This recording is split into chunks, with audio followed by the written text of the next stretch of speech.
Hey, live.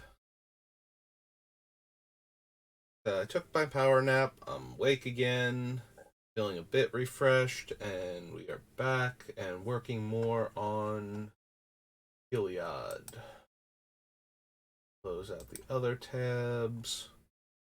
And we ended on Shadowmoor, so now we are on Shadows over Innistrad. Looking for cool things. No to the Angel. Purge. Can't run Avacyn. This one anyway. That, that, eyeballs, bishop,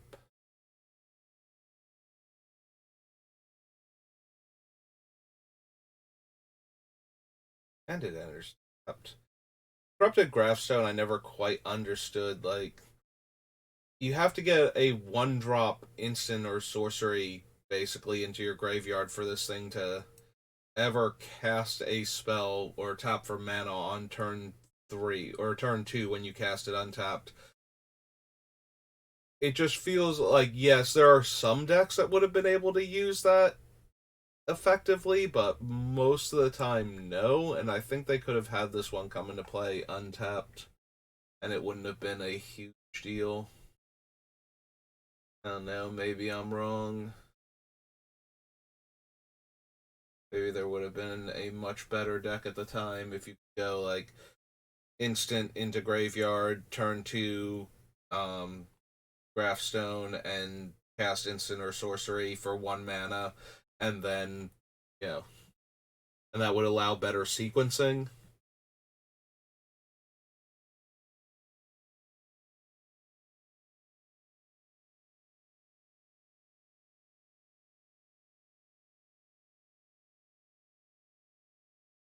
I do like Eerie Interlude a little more because we get to choose what we exile, but still not where we want to be at. Doesn't actually protect Heliod because we don't want to exile him, so.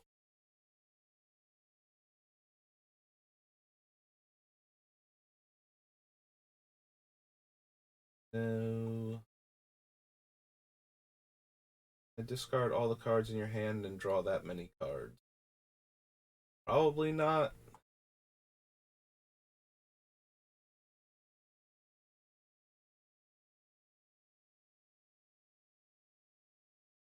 Of those. Ace of Surgery, Invocation of Saint Treff. I think we need Jace. No.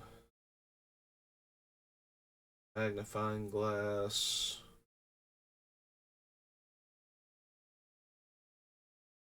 Nation.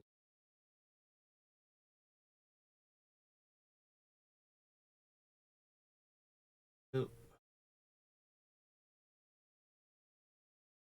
There's a creature flying. No. Podrick. Going Investigation. So the Puzzle. Pies Evangel.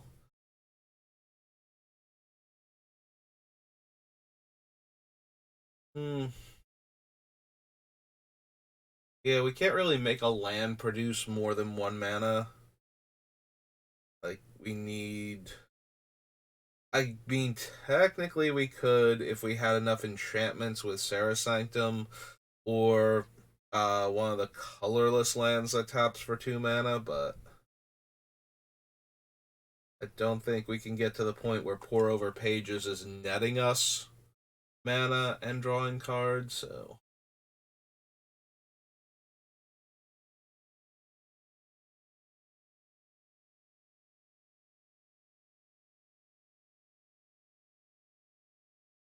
That, that, Reckless Scholar, no.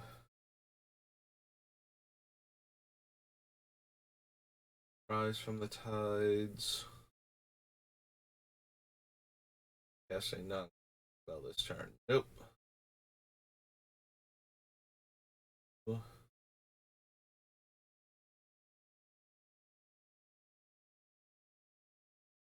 Startled awake.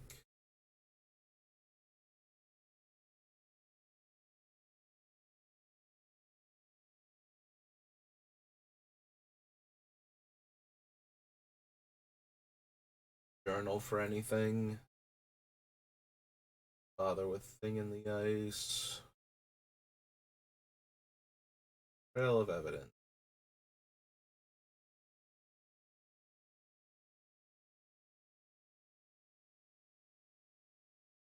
No.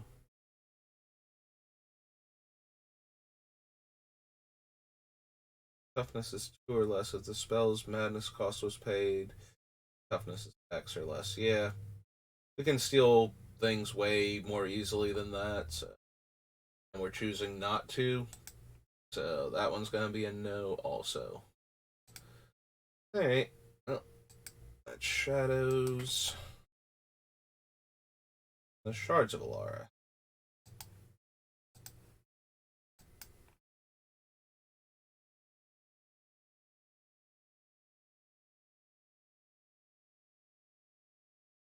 Nope. Nope.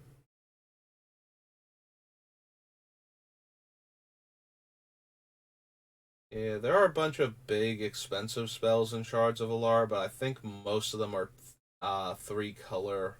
So,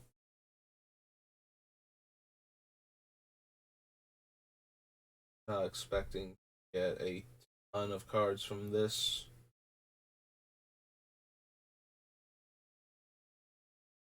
The top 3 cards of your library. You may choose to put those cards in your hand. If they don't, put those cards in your graveyard and draw 5.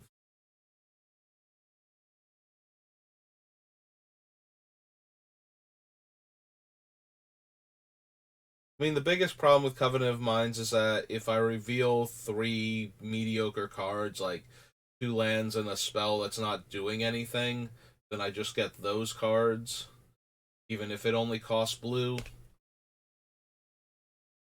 And then there will be times where it's like, well, I revealed something really powerful with the first 3, and then the other 5 aren't good enough, despite being better than, the idea of the 3 random cards.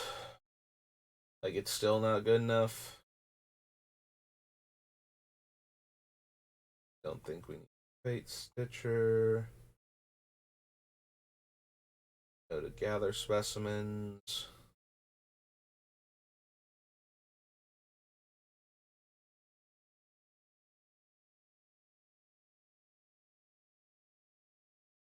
Leviathan. Knight Captain.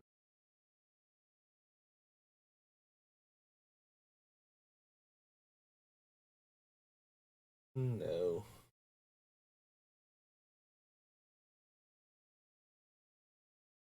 Unlock Orb. Minion Reflector. Run the Obelisks. O-Ring.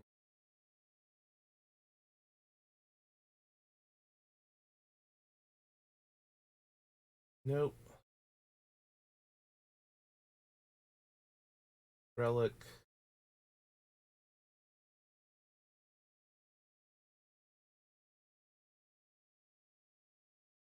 Darting Sphinx. Card. Skill Borrower has its activated abilities. Herald. Steelclad Serpent. Tezzeret. Go to Cloud Beast Zone. Nope. None of those cards. Alright. Shards. Next up is Nuka Penna. Oh no, the starter sets first, then Nuka Penna. Alright, let's double check and make sure. I don't think there is because I don't remember there being anything that unique or powerful in Star. Like when I think of unique starter cards, I think Grim Tutor, the dragon that deals damage when it comes in, and like the goblin that destroys land. Like I think of those as the super rare cards that are completely unique to starter. I don't think any of them. I don't think there's any card like that. Like, yeah, Champion Lancer is a unique card to starter, but it's not good. So a 6 mana 3/3 that doesn't take combat damage. Woohoo! Oh, there we go. Also, Devout Monk. 1 mana, 1/1 that gains you a life when it enters play. Really, these are the incredibly potent starter cards we're looking for.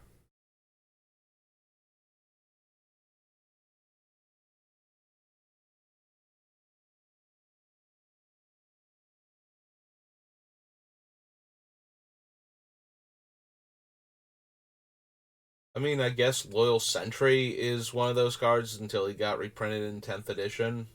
You know, a 1 mana 1/1 in white that functionally has Death Touch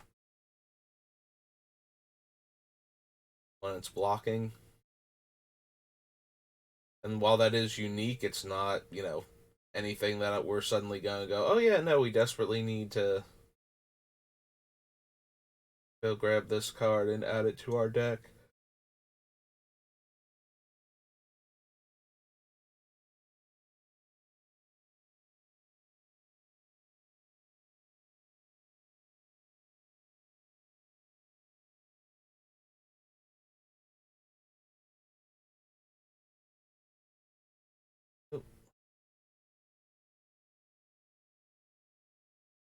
Prince,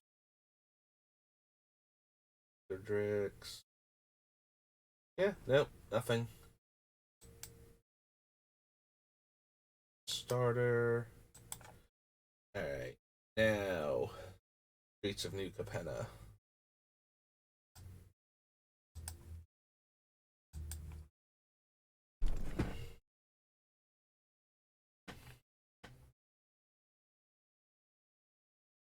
Go to a little chat.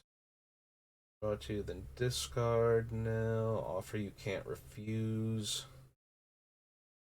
Are we at all interested in an offer you can't refuse?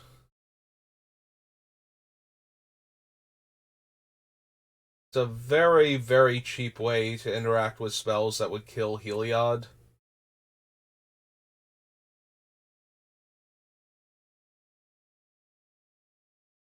So maybe? Hmm.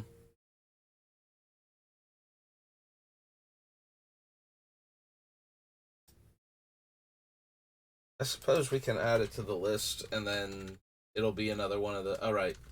I just put New Capenna when.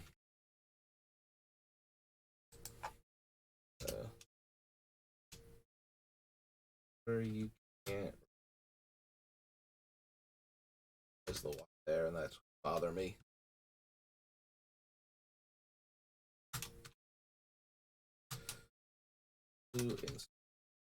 As I've said before, with a lot of the other spells that I'm not sure which one, like, I'm putting them in to protect Heliod, but I'm not sure about them.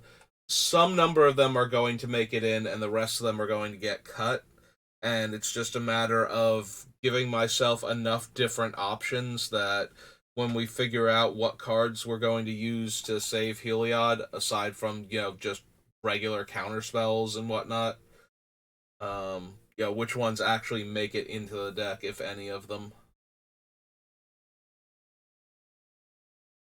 Brawlers, Knuckles, Veteran, Silence.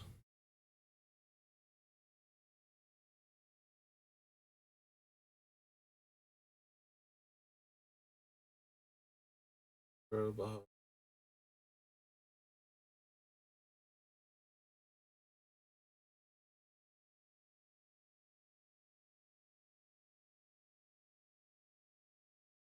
Elspeth.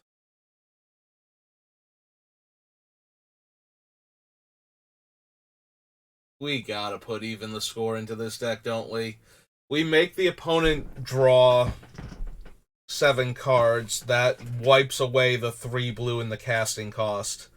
So then we just get to draw as many cards as we want, basically, up to the number of cards we forced opponents to draw. Yeah, even the score has to go in the, or at least has to be considered for this deck. Even the score. X 1, 2, 3. It's an instant, right? Because it, yeah, they want you to be able to cast it if somebody else has drawn a bunch of cards at sorcery speed. Yeah, okay. Don't need exotic pets. Don't need the specialist. No, no, no. Mountain. Scarab.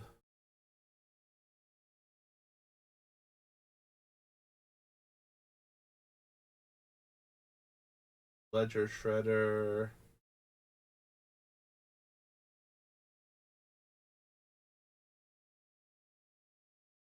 Limo. Ominous Parcel.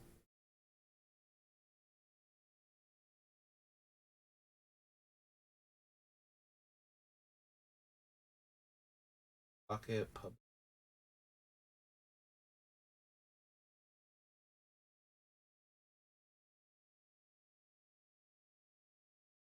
Rabble Rousing.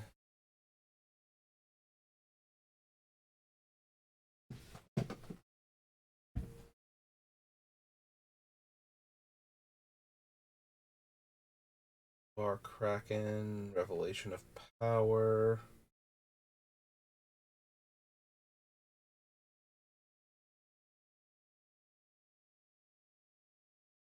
Sanctuary Warden, Scheming Fence, Butler, Fishes, Slip Out the Back. Slip Out the Back is also tempting because it phases him out for 1 mana.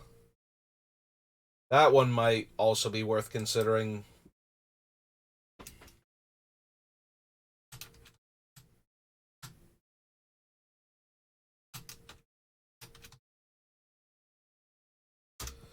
That dodges Wrath effects, targeted removal, and everything else, and doesn't return him on the flip side. So we would lose out on the discount while he's phased out, but we also protect him entirely.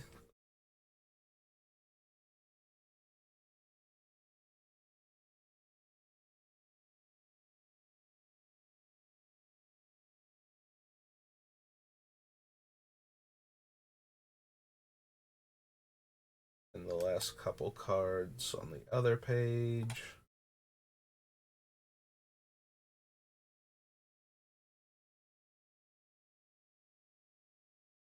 Yeah, I don't think we need wiretapping. Okay.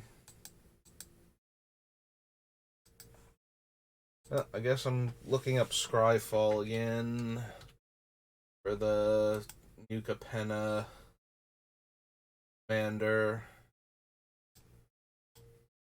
Yeah, I think I'm gonna do this for all of the commander sets because it's just so much easier.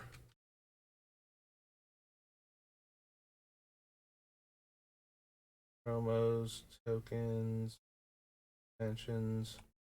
They're not a thing for the commander set.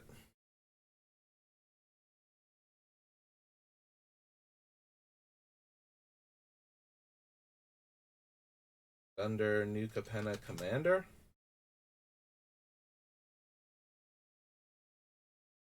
There we go. Oh, yeah, it is New Capenna Commander. They didn't bother calling it Streets of New Capenna. Alright. Set number. Okay. Enters the battlefield or deals combat damage to a player. Exile up to one target non-land permanent for as long as this card remains exiled. Its owner may cast it. Whenever a player casts a spell from anywhere other than their hand, draw a card. Flying. Another permanent leaves the battlefield if it had counters on Investigate.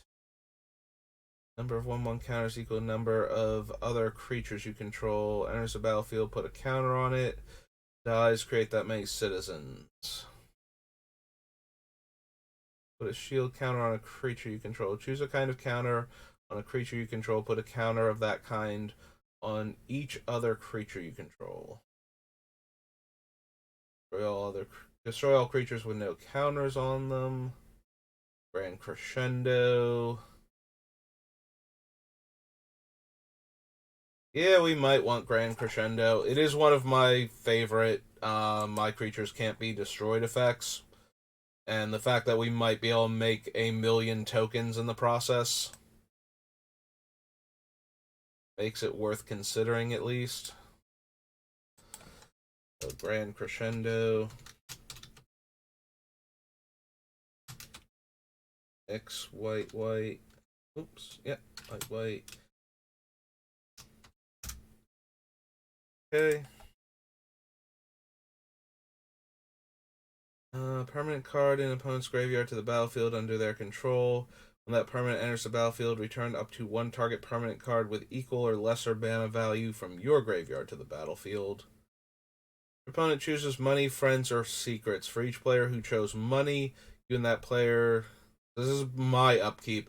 You and that player each create a treasure token.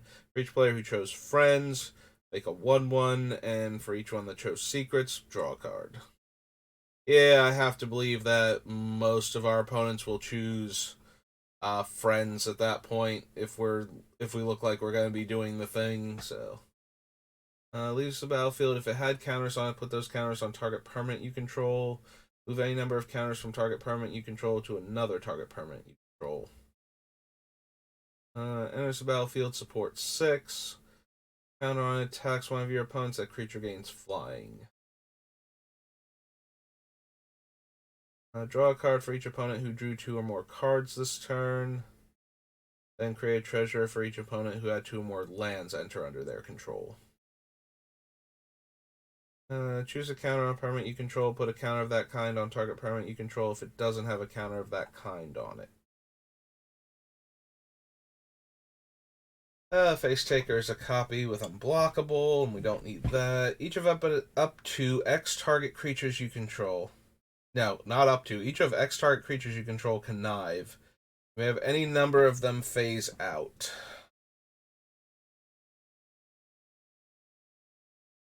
It's just a more expensive slip out the back. So, for what we would be using it for, I don't think we need extravagant replication. Exile target instant or sorcery from an opponent's graveyard. Copy that card. You may cast the copy without paying its mana cost. No to in too deep. Deals combat damage. It connives X, where X is the damage dealt. Shield Broker is the control magic that puts a shield counter on the thing. Dies, you may exile it with up to 3 time counters on it, and exile another creature with up to 3 time counters on it. They become suspended. Skyway Robber escapes with when it deals combat damage to a player, you may cast an artifact, instant, or sorcery spell from among the cards exiled with it. Exiled with the escape thing without paying their mana cost. Copy it for each kind of counter among permanents you control. You may choose new targets for the copy. Return target non-land permanent to owner's hand. 1/1 first strike or vigilance. Non-token creature you control enters the battlefield if it has counters on it, the same number and kind on that creature. Exile instead, draw and discard. The land, make a treasure. If it's a non-land, make a rogue.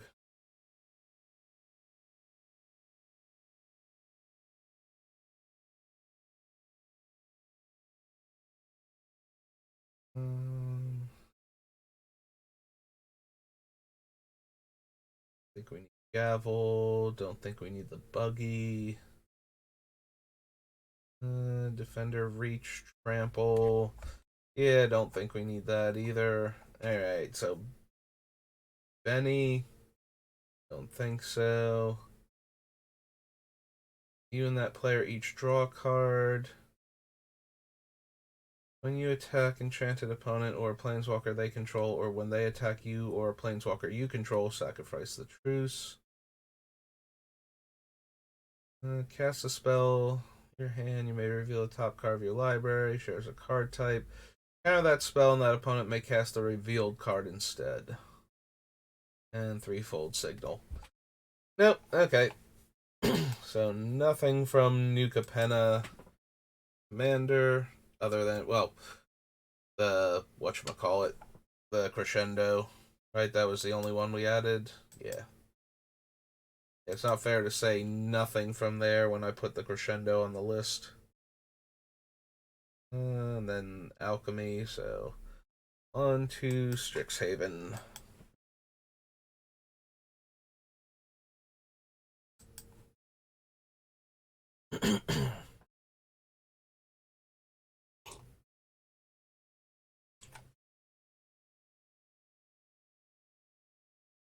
Note of probation.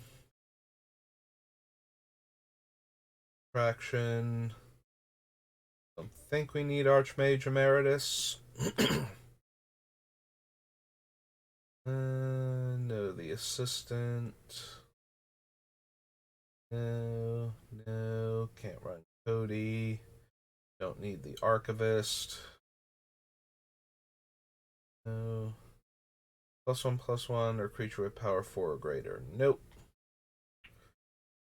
Go to Vortex. Divide by 0. Dream Strix. None of these. Yeah,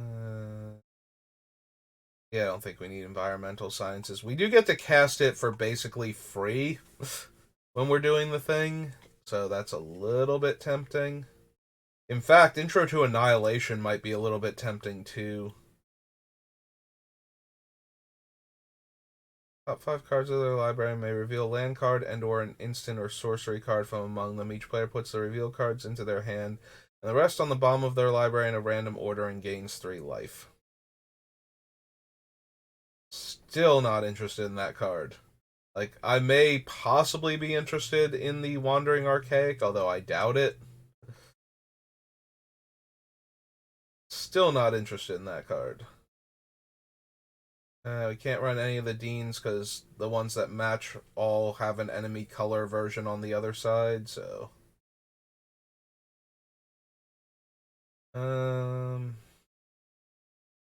Draw 3, then an opponent creates 2 treasure tokens and they scry 2. That cost wasn't paid, draw X cards.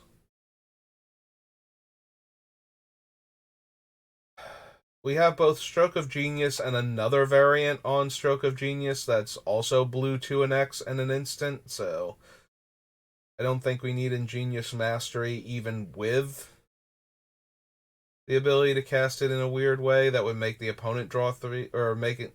No, they don't even draw 3. They get treasures and they get to scry. I'd rather actually make them draw cards to make my spells cheaper at that point. Just let them have a card or two instead. We might possibly want Intro to Annihilation. I doubt it, though. Because it's only going to be free if we've already made an opponent draw a bunch of cards. So getting it at a discount wouldn't be worth it most of the time.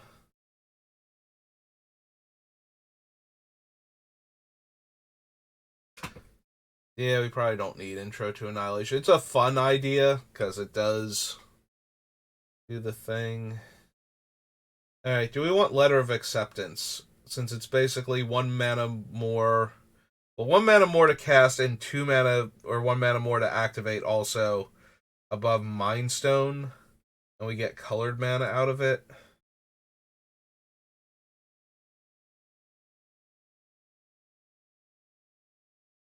I feel like most of the time I would rather have one of the better 3 mana rocks. Like, I would rather have a Skyclave Relic or Coalition Relic or something than to be able to draw the card off of that.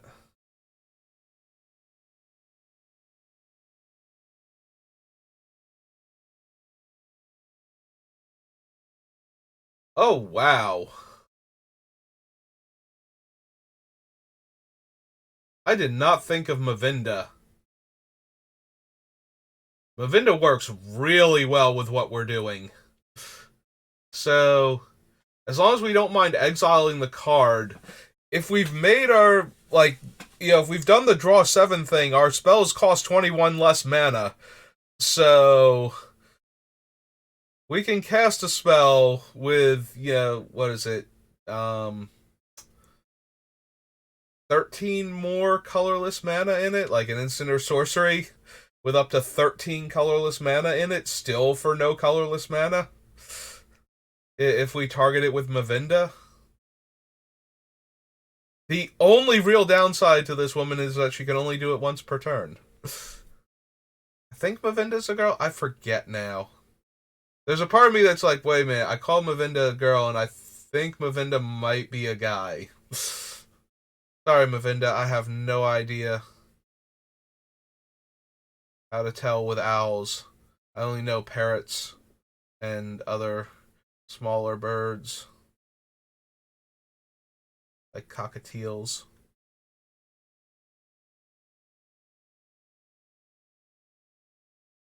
Eh. Either way, Mavinda is absolutely silly. Hey, nope. I like this. I want to add Mavinda to the deck. Alright, so Mavinda. Advocate of students? Students advocate. Okay.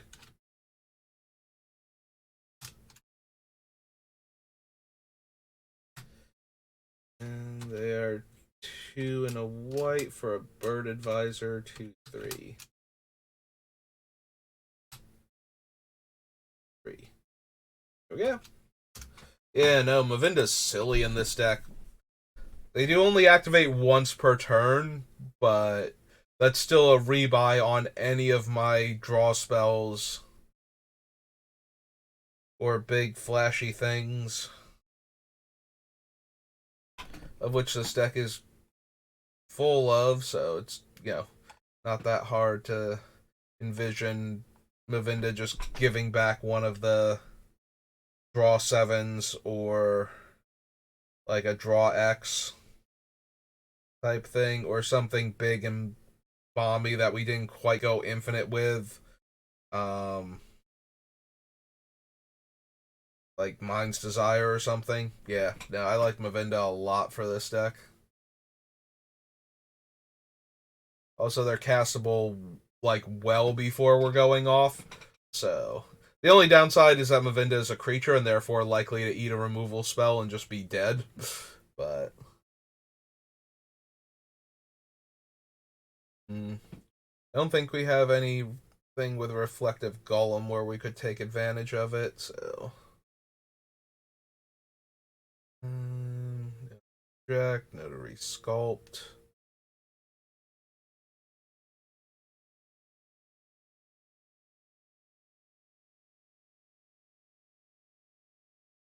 Exile any number of target creatures under planeswalkers, return them to the battlefield under his control with a +1/+1 counter or loyalty counter.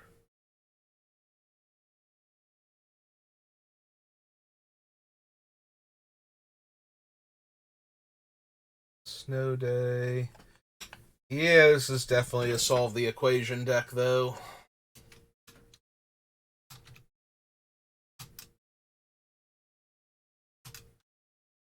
Blue, sorcery. Just gives us another chance to keep the chain going for an extra blue mana. Spell Satchel.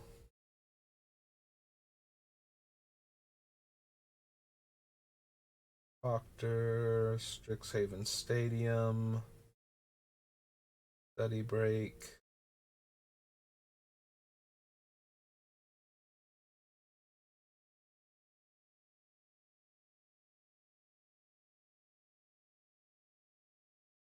No attempt, no to test. Those Vortex Runner. Yeah, probably still don't want Wandering Archaic.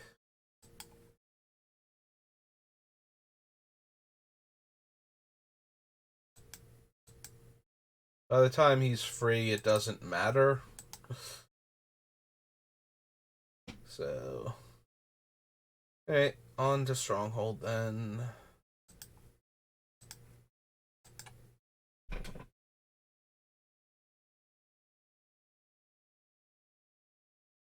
Nope, nope, and nope. Change of heart, spirit, contemplation, contempt. No. Listen, we're already casting all of our spells for free, so you go on Dream Halls. Dream Prowler.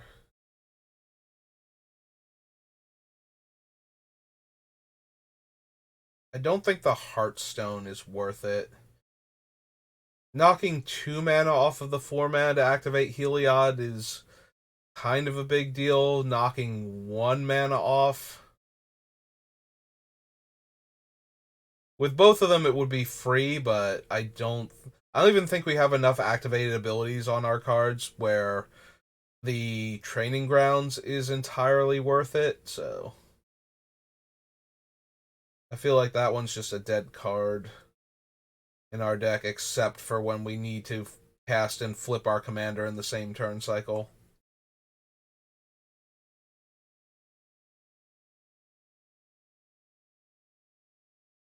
And no to Horn of Greed. Bitter Alarm, Jinxed Ring, Mind Games. With all the draw 7s, Mox Diamond might not be bad.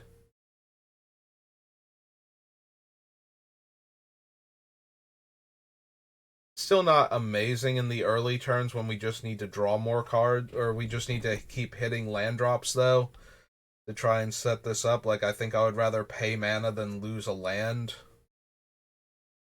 in the first few turns of the game. And then similar to the Opal, when we are going off, it's like, it's okay, because we probably have enough mana, or probably have, like, with the Opal, we probably have enough artifacts. With the Diamond, we probably have a land we can discard, so there's Pursuit of Knowledge, so you would draw a card, put a steady counter on it instead, remove 3... Ooh, excuse me. Remove 3 counters, sacrifice Pursuit of Knowledge, draw 7 cards. So if we only draw 4 off of a draw 7, then we can sacrifice it to get another 7 cards. So effectively drawing 4 cards for the 1 card. And this is one of the few decks where we would actually be able to put all of the counters on it at once and use it.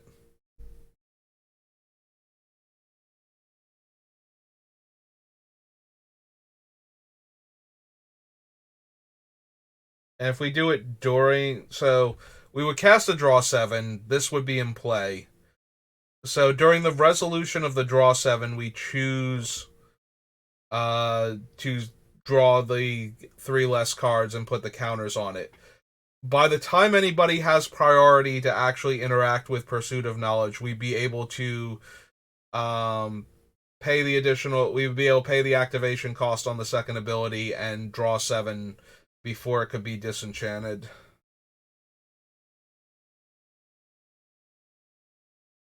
I don't know if that's good enough, though. It's a 4 mana do nothing enchantment when we're not going off, and we need to play another draw spell first. It might be too many hoops to jump through just to get 4 extra cards for 1 white mana when we're doing the cool thing.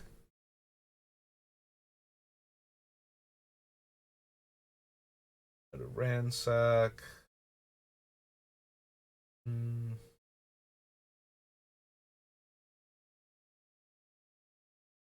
White Blessing, Scapegoat, Shaman. Oh man, we can make the most insane shifting wall ever. No, no. No, the Drake. I feel like I passed some stuff that I had some interest in. Oh yeah, there was Mind Games. It is 2 blue though, so that's an issue. So the thing about mind games is the buyback is cheaper. So we could possibly cast it for 2 blue. Oh no, mind games is only tap. I thought mind games could untap things too. Huh. Huh. I have this like set up to go in my Orvar deck because I thought it untapped things too, and I don't know how I missed that. I mean, it still works by targeting my own tap things, but I could have sworn it worked better than that because we would be able to get an island by targeting it with mind games, and then so we would have the copy of the island, and we would be untapping the original island, and then that would be the 2 blue, and we could keep going.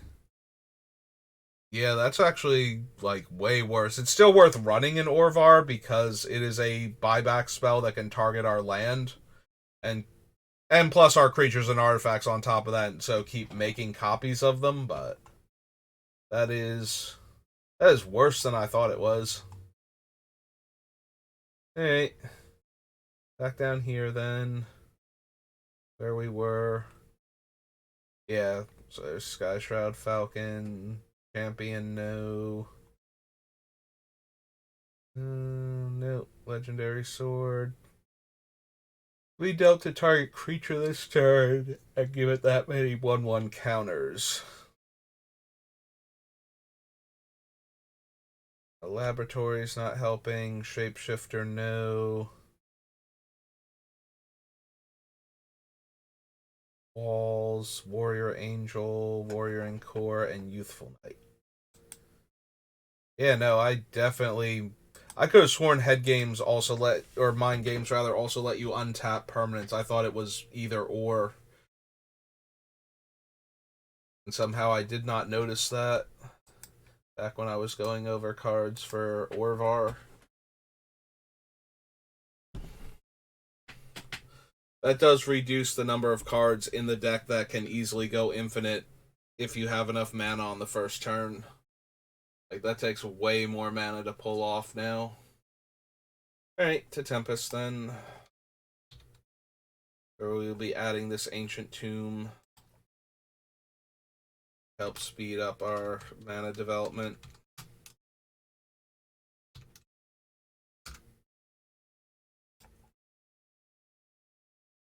Don't need Altar, don't need Angel.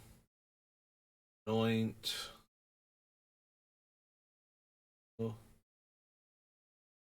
All of these. Sorry, Booby Trap. No. Don't think we need Capsize. Endless copies of Boomerang is not where I really want to be with this deck. Or what I want to be spending all of my blue mana on, so.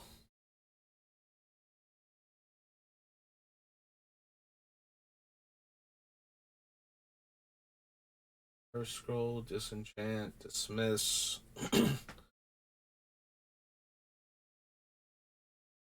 Cache. Simplicity. Exile the top 5 cards of your library face down. Exile all cards from your hand face down. If you do, put all the other cards you own exiled by Duplicity into your hand. At the end of your end step, discard a card. When you lose control of Duplicity, put all cards exiled with it into their owner's graveyard. No, Echo Chamber, Elite Javelineer, Tome, the Energizer. Think we need Urtai's Meddling. Field of Souls. Glowstone Sculpture.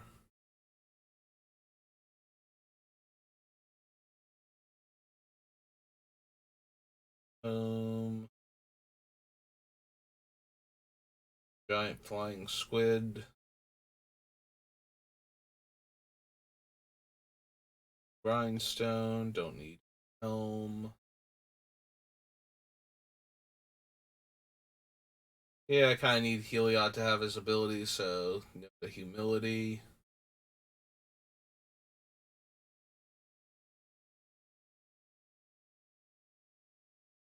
This could be a very good intuition deck with all of the different time twister effects.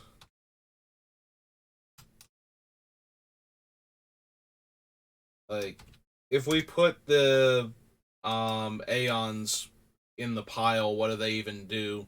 If they put the Aeons into my hand, then I can cast it, and then it'll be in the graveyard. And if they put it anywhere else, then it's blue and 2 from the graveyard. So, yeah. Just that one alone is enough for intuition to be a thing.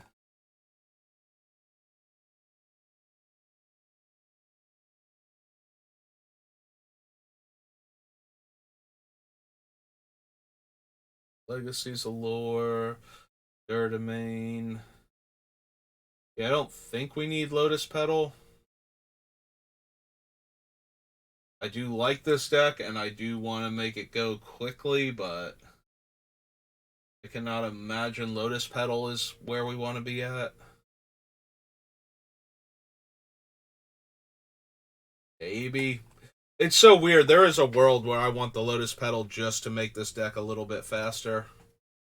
Without, like, with only giving up one card instead of the two cards that Mox Diamond or Chrome Mox would be. And without having to do any setup costs the way we would for the other Moxen.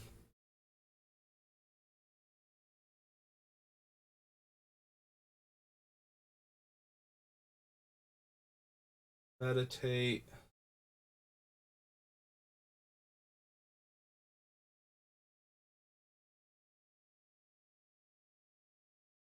Dark Gnomes, Pearl Medallion, Grimoire, Hulk, Mission, Propaganda, Puppet Strings, Repentance, Root Water Creatures, Medallions in color. Scroll Rack is kind of tempting. There are going to be times when we're going to draw like 20 cards, 30 cards. So,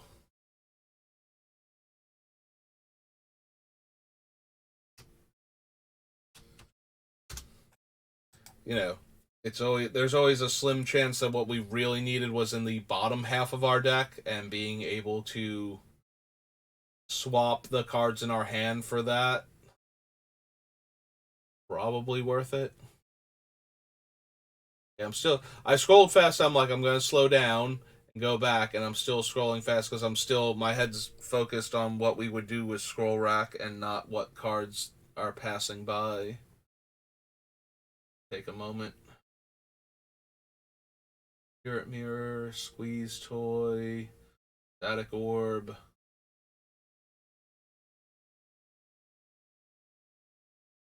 Yeah, Winter Orb, we have enough artifact mana, or I'm planning to work around it, even if we can't shenanigans it. Static Orb, you have to shenanigans if you're gonna play that in Commander, I feel like. There's Time Warp.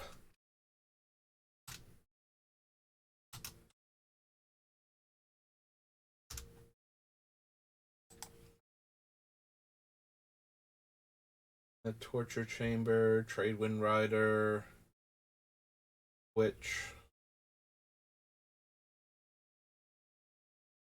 Wasteland, Whim of Volrath. I think we can do better than Whispers of the Muse is the problem. Like, I would rather have a spell that's like blue and 3 to draw some cards.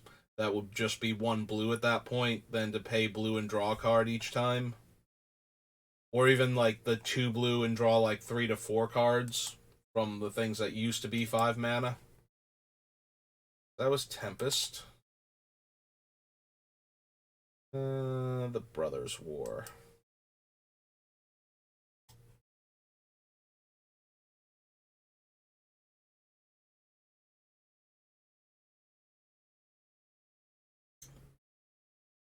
Cavalry for the Wings.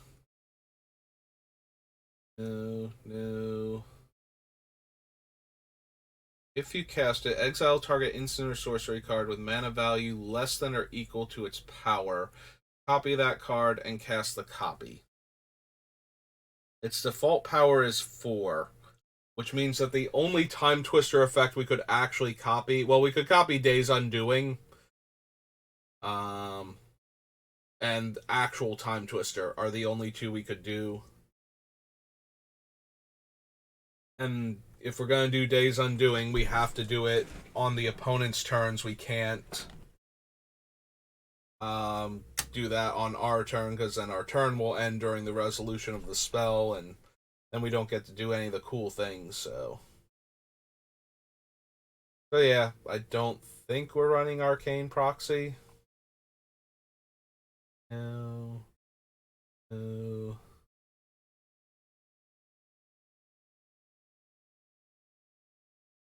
The exile all graveyards is a bit rough. Oh no, players can't cast non-creature spells. Never mind. I'm thinking opponents can't cast non-creature spells, and I'm like, well, if we, the problem is we have to exile our graveyard, which we might want to shuffle back in. But yeah, no, I can't cast non-creature spells if I cast Calamity's Wake, so that doesn't do anything. Cityscape Leveler has the same cast trigger as Ulamog, except it gives the, well, not the same because it can destroy a land and it gives them a power stone, but probably still worth considering as another big bomby thing. So, Cityscape Leveler.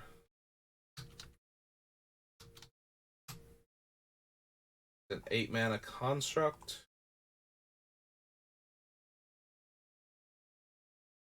8 construct. And it's an 8.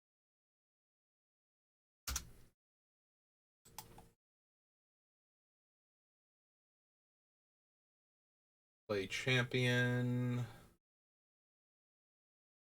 Combat Thresher. Despite the fact that we get to draw a card off of playing it. A Depth Charge Colossus.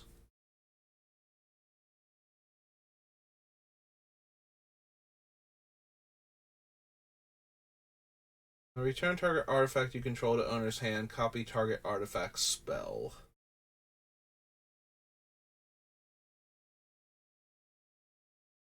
Yeah, it's probably not good enough here.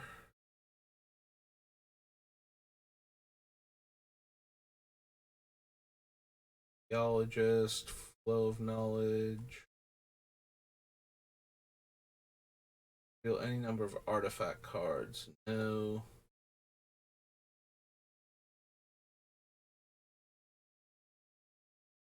Can't run. No. Run any of those. Except it's an artifact creature in addition to its other types, and its power and toughness are equal to hulking metamorph's power and toughness.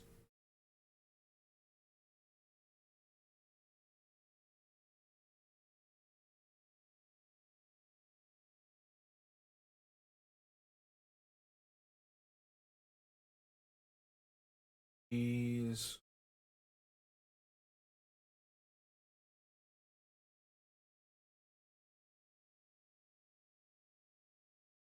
Like we need Kayla's command.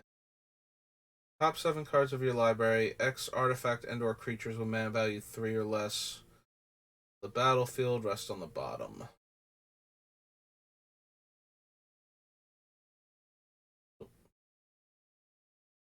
Levitating Statue, Liberator.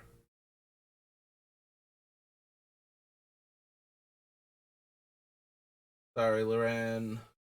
I know you're trying, but it's not gonna. Like, Rare Loran is trying, but I don't think we need a sorcery speed disenchant and the ability to make our opponents draw a card. One of our opponents draw a card.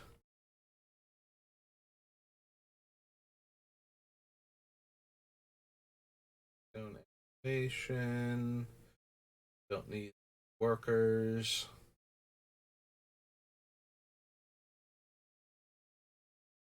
Don't need hero. There's one with the multiverse. So only 2 blue. Does have another 6, but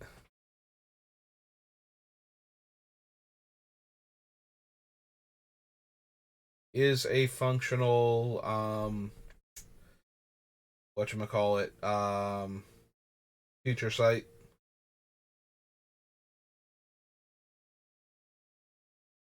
That would give us access to the top card of our deck when we're doing the thing with Heliod. The one with the multiverse.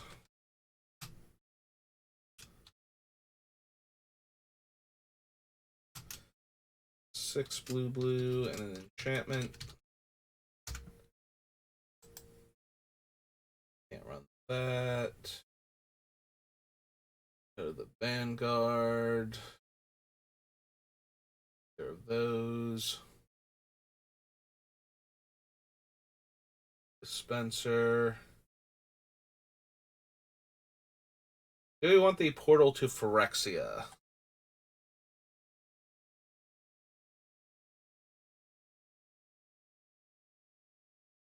I feel like no. Yes, we can cast it for free at some point in time and whatnot, but A, we don't keep our graveyard a lot of the time. We're trying to shuffle the things back in to draw 7 again. And B, the tricks that we have to bounce and recast things like Ulamog and whatnot don't work on Portal. One of them is creatures, the other one is non-artifacts. So neither of them can let us keep resetting the portal to keep making our opponents lose 3 creatures each time. So as a one-shot effect, kind of mediocre.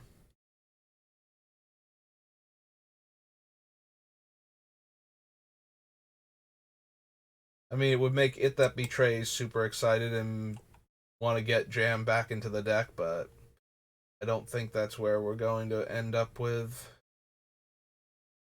No to Scrap Work. No to Siege Veteran. Run those. Sky Strike Officer. No to Refinery.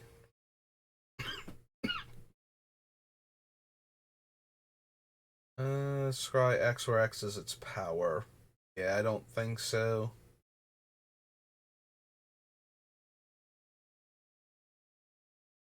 I don't think we need the Steel Seraph at all.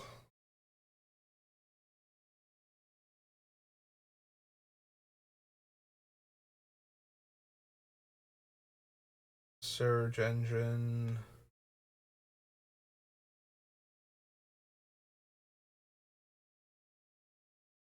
Break. Creature with power equal to its toughness. You may pay 1 and draw a card. Think so. Alright, Teferi is when I draw a card, put a loyalty counter on him.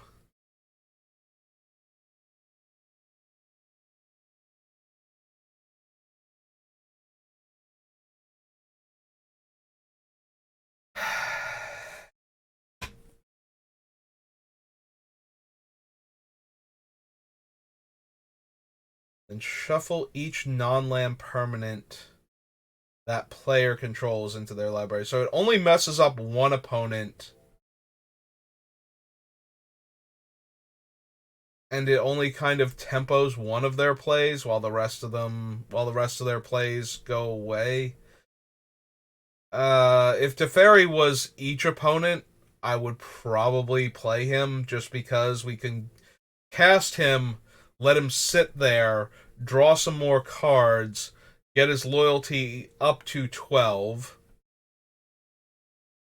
Because 1 draw 7, then we just need to draw one more card and he's on 12.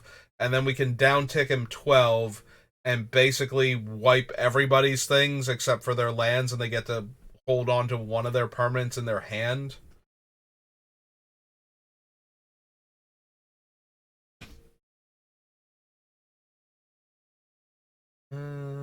mills half their deck, so no.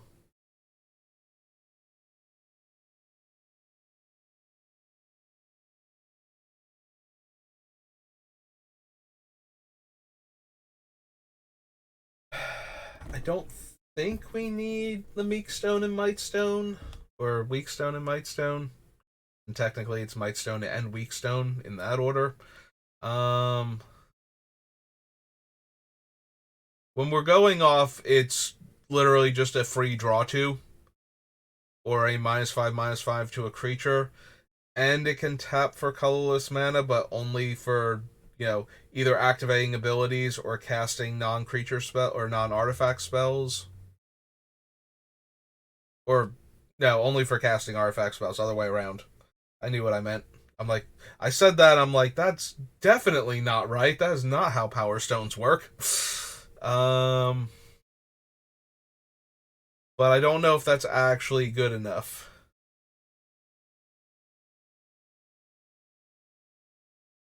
It would let us run Urza Lord Protector and then possibly merge them together, although we don't get any kind of discount on the merging of them, so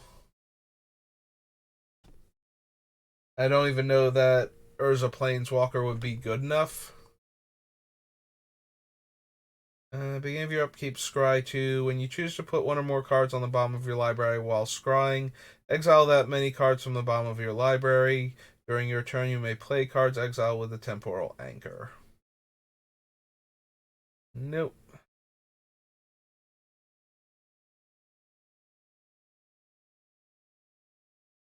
No, the spider. Can't run those.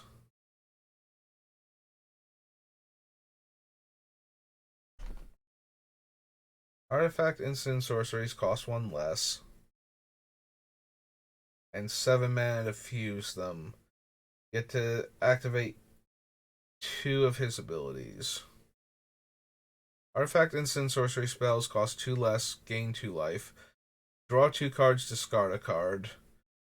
Make 2 1/1 soldiers. Exile target non-land permanent. Artifacts and planeswalkers you control gain indestructible until end of turn, then destroy all non-land permanents. Yeah, I don't think we really need Urza or his fancy stones. Draw one, then draw a card. Nope.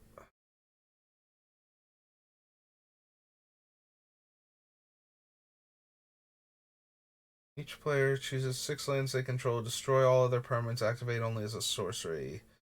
Put into exile from the battlefield, you may pay 2 to get a planeswalker.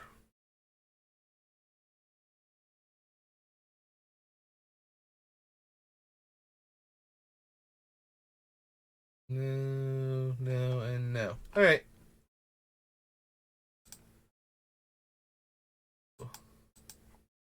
Now we need the Brothers' War.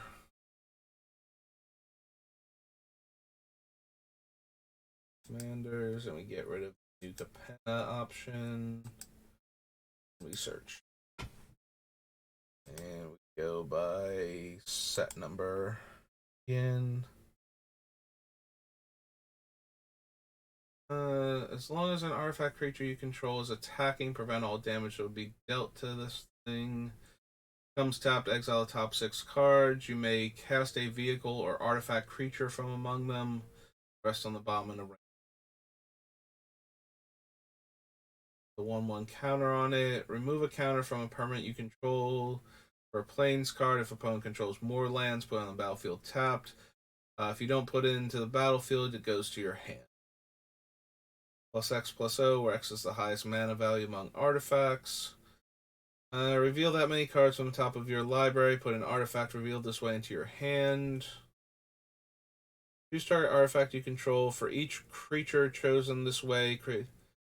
Oh, target artifact creature you control. For each creature chosen this way, create a token that's a copy of it, and it overloads for blue and 6. With 6 1/1 counters on it. Remove a 1/1 counter. Put a flying counter. Remove a counter from another creature, put a 1/1 counter on this thing.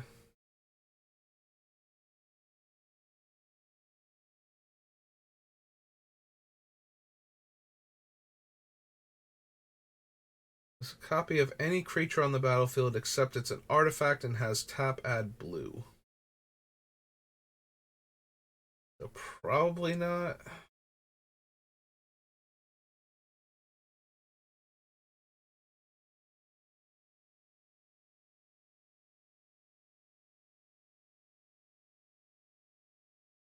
I don't think we need the music box.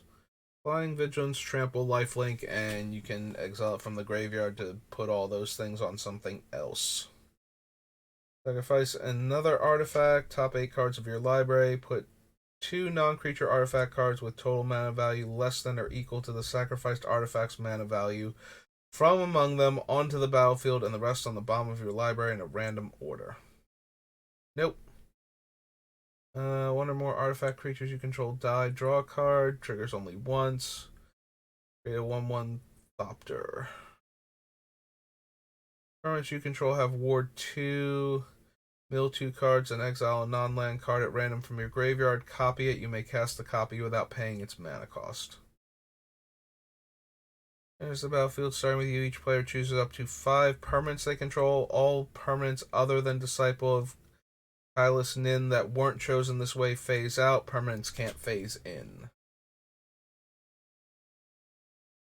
Next is the number of forests you control. Equip creature attacks. Make a forest dryad creature and equips for 3. And the workshop. Okay.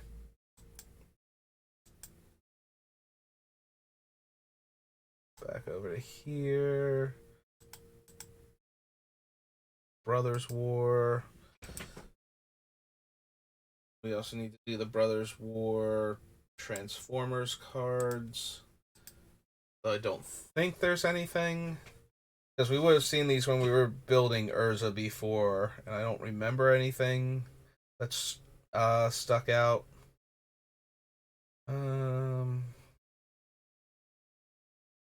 When all combat damage will be dealt to attacking humans. Cast your second spell each turn. Transform it. Can't be countered. At least one human attack. Draw a card and transform. Flying. Adapt 3. Move 1 or more 1/1 counters from among artifacts you control. Add colorless mana. Can't be spent on non-artifact spells. Creature or vehicle enters the battlefield under your control, put a 1/1 counter on it. This is the second time this ability is resolved this turn. Attacks exile up to 1 other target tapped creature or vehicle. As long as that card remains exiled, its owner may play it. Whenever you player plays a card exiled with it, yeah. Lifelink, gain life, you may convert it. When you do, return target artifact card with mana value less than or equal to the amount of life you gained from your graveyard to the battlefield tapped. Put into a graveyard from the battlefield. This ability triggers only once each turn. Okay. Didn't think there was anything, but you had to check. That's the Brothers War. Dark.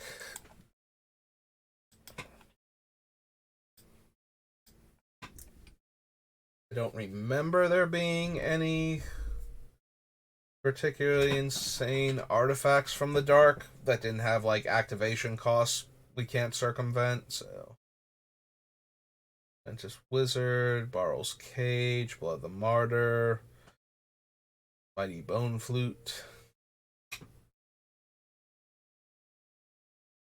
Can't run Clay Golem. Dance of the Many, Dark Sphere. Oh, we could get a free Diabolical Machine, and that would probably leave us the mana left over to regenerate it. I say as I nod sagely with my own silly comments. Alright, so Felwar Stone does come in untapped, so there's a chance we want that.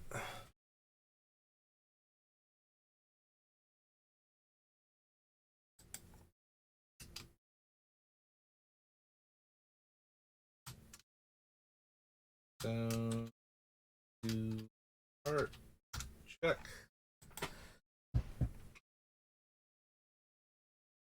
So yeah, it can probably produce one or both of our colors in the commander game, so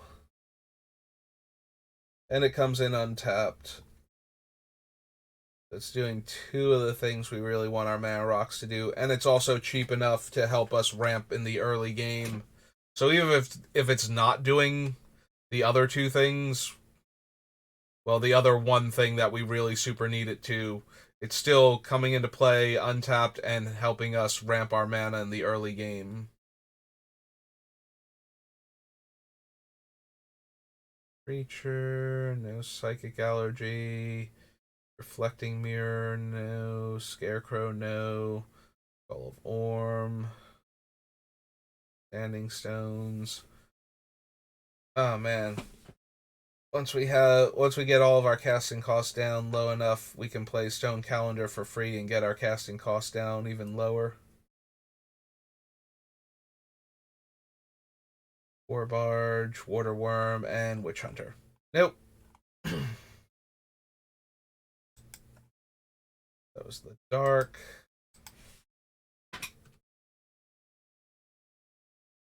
On to Theros.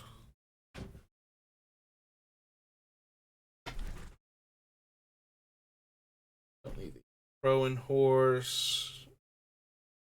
Anvil Rot Raptor. No, no, no, nope. No, no. Don't think we want Burnished Heart.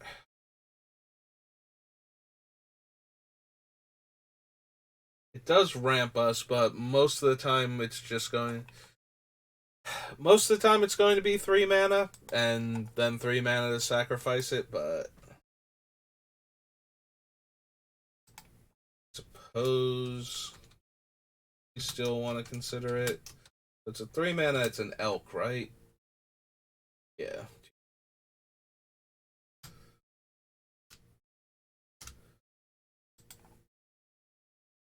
Don't need Celestial Archon, Chain to the Rocks, chosen by Heliod, the Colossus. Curse of Swine is okay. Like, it leaves all of our opponents with an army of 2/2s, but it does exile everything else. So that's normally a downgrade on everything, and it makes sure they're not coming back. So maybe. Probably not, though.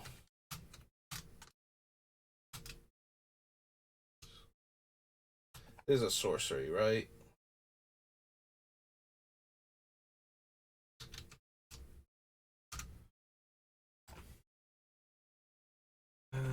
Don't need Daxos.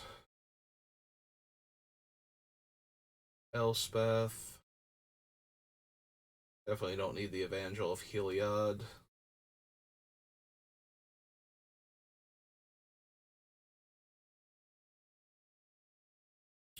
Bunch of ones.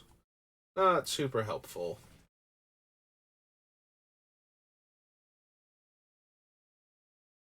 Willing, Gift, Original Heliod, don't need him. Horizon Scholar, 100-handed one.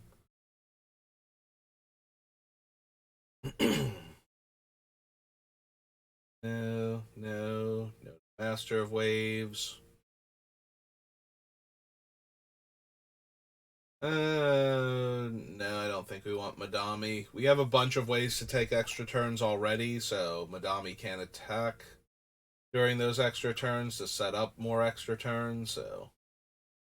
Which is important because if he could, then you would probably just win the game.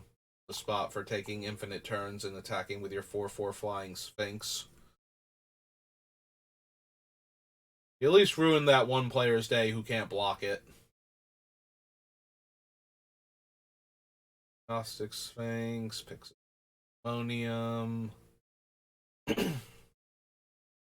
Sea God's Revenge. Nope. Breaker Kraken. No. No.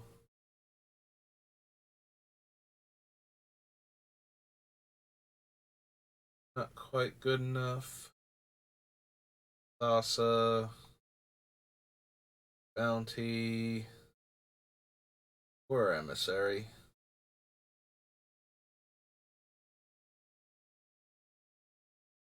Oh, Vapor King. Rider. Dying Yoke Ox. Okay. Theros. Theros Beyond Death.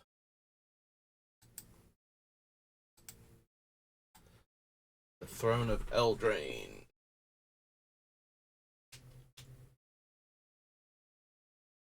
No. No. Yeah, we're not really getting anything out of Altar of the Pantheon.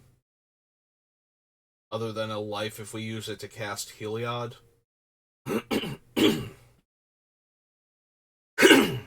Ugh. Sorry. Card enchantment card from your graveyard to the battlefield.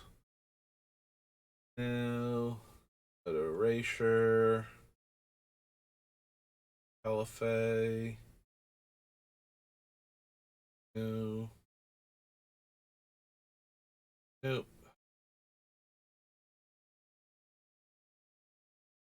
Daxos. Daybreak Chimera. Dream Trawler. Apathy.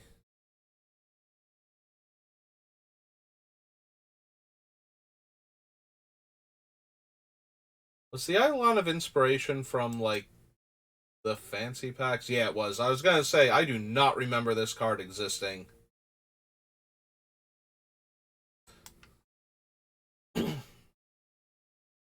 No to the Eidolon of Obstruction. Philosophy. Elspeth Conquers Death. Ultimately, no, though. We don't need the Sun's Nemesis, and I can't imagine the Planeswalker one is good.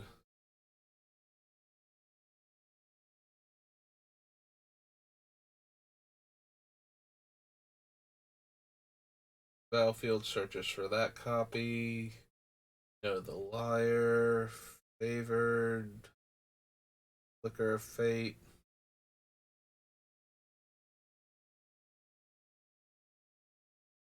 No. Sell that creature until Grasping Giant leaves the battlefield. Nope. No to second Heliod. Destroy X target artifacts and/or enchantments, or target player gains twice X life.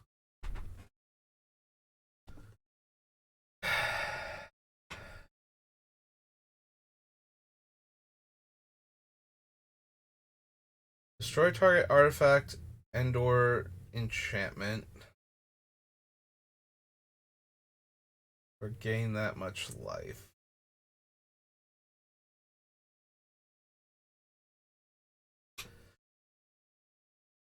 I mean, I do like Heliod's intervention as a way to destroy opponents' artifacts and enchantments, just because it can blow up multiples. The fact that it just gets better. Intervention, right? Yeah. When we're doing the cool thing, white, and it's an instant.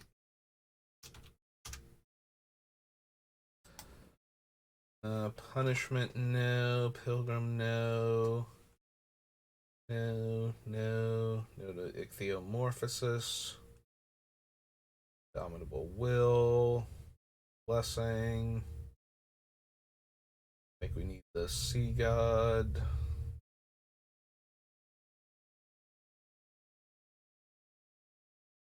No. That won't have the extra mana for that. Nyx Lotus Ender's tapped, unfortunately. Don't need the omens.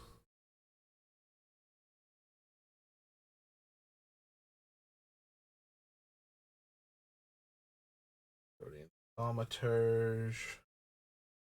Reverend Hoplite. Nope. Build on your control target player mills 2 cards. No. Sea God Scorn. No to Serpent of Yawning Depths. Shadow Spear. Shatter of the Sky. No to all of these. Um,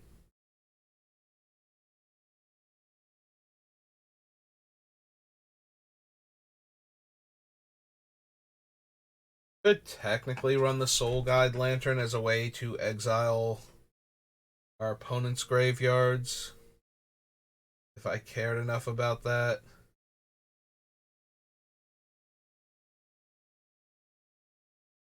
That Mills 10 is kind of meh. Don't need Staggering Insight. Because we have the Lion Sash, but with all of the extra card draw we're giving everybody, and the fact that I want to run a lot of Time Twister effects, there is a certain temptation to be able to exile all of the opponent's graveyards without hitting ours.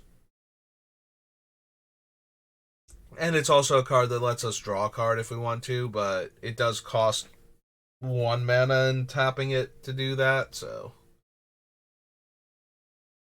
if it was also just tap, sack it, and draw a card, or tap, sack it, and exile graveyards, then I'd be all over that, because I think that at that point it would be worth it, because either it's free and it replaces itself when we're going off, or it's free and it exiles graveyards when we need that effect. So the fact that it actually costs a mana to replace itself is a little bit off-putting, but it might be a better graveyard hate card with how we're playing. Might still be a better graveyard hate card with how we're playing, so yeah, I guess I want to add it to the list. Alright, so Soul Guide Lantern. Yeah, I'm talking myself into it. The 1-drop artifact, I believe, right?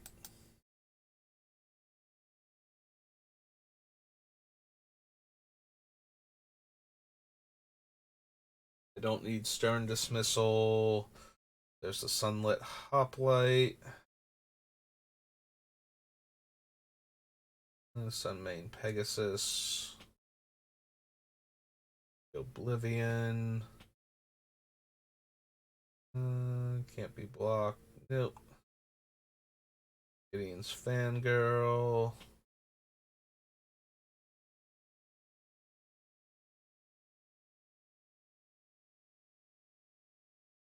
We don't need Thassa, right? And her interventions. Top X cards and put 2 of them into your hand and the rest on the bottom of your library in a random order. Or counter target spell unless its controller pays twice X.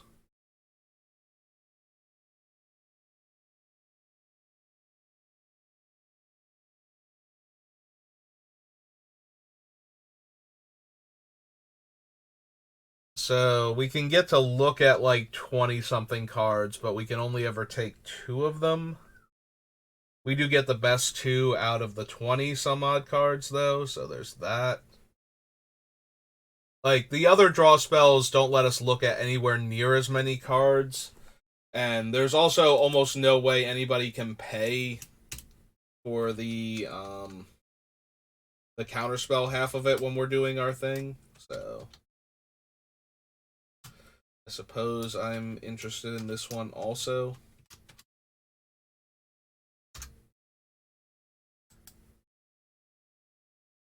Do we want the Oracle?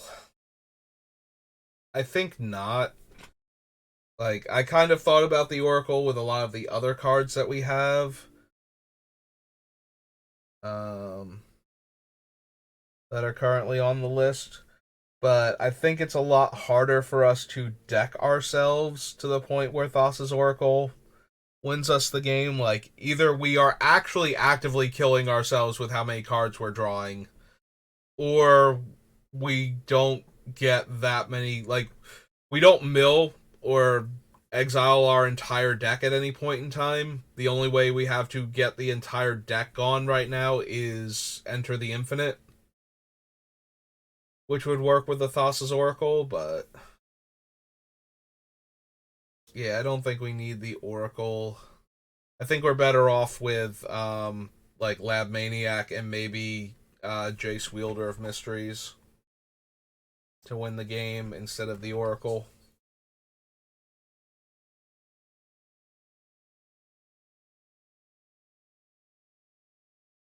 Nope, nope, no, no. Triumphant Surge, no. Goal, Envoy.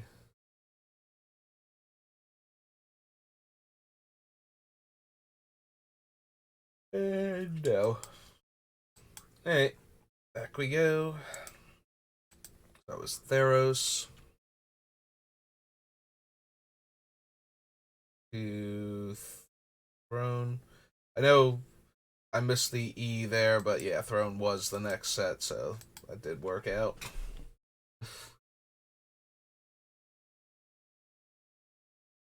Enters the battlefield if you control another knight. No. All that glitters. Animating Fairy. Arcane Signet, of course. I don't think we need Arcanist Owl. Go to Archon. Cast a spell from your hand. Copy if you control an artifact, then copy if you control an enchantment. Non-land permanent to owner's hand and make a 2/2 knight with vigilance. Nope. Bartered Cow. Brazen Borrower. Realm Cloak Giant. I think we need any of the castles. Arm Prince. Giant Killer.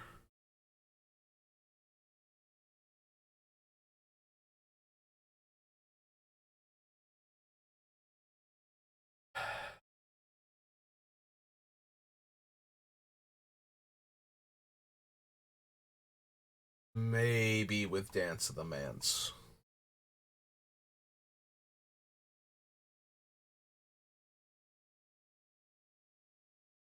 And I don't think so. We have a handful of artifacts we can sacrifice to draw cards, and therefore we would be able to get them back to either add more mana or draw more cards, whichever one we still needed. But we don't have ways to sacrifice the artifacts that don't have them built in. Like, we can sacrifice the various Mind Stone variants and Command Sphere and whatnot to itself, but we can't sacrifice, like, Gilded Lotus and then cast this for white and blue and get it back. Oh, and bringing them back at too high of a casting cost would also make them 4/4s, so we wouldn't be able to tap them immediately for mana either. Yeah, okay, I'm off Dance of the Manse now. I forgot about the other part of it where it makes them creatures if I spend enough mana on it. So, yeah, Folio is not where I want to be.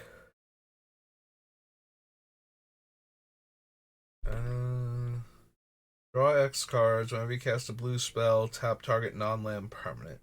No. Put all of those. No, the Giant Killer. The Godmother. Ginger Brute. Golden Egg.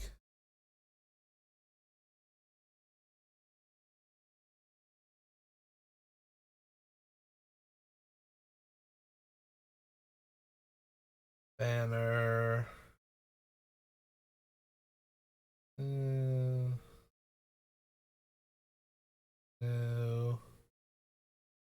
4 cards. Still probably not. Ryan Kenny.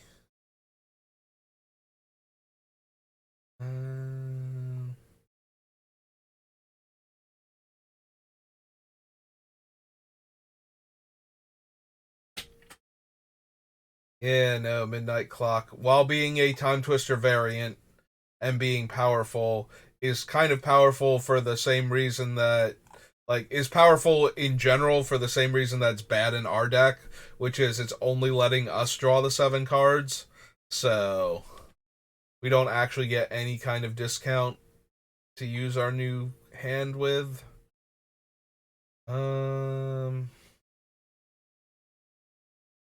Do we want Mystic Sanctuary?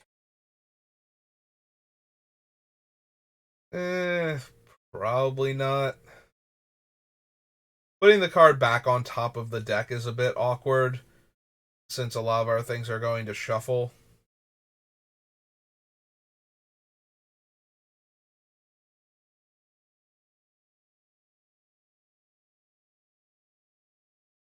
Queen, Rally for the Throne, Realm Cloak Giant again, but the actual giant this time instead of cast off.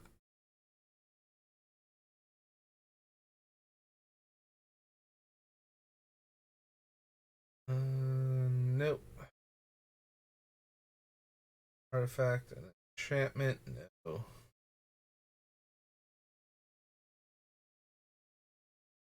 Nope. No. Equal the number of creatures I control. Attacks make a 2/2 knight with vigilance equal the number of opponents I have. So no. Don't need the broom. Don't need spinning wheel. Stolen. Or stone coil for that matter.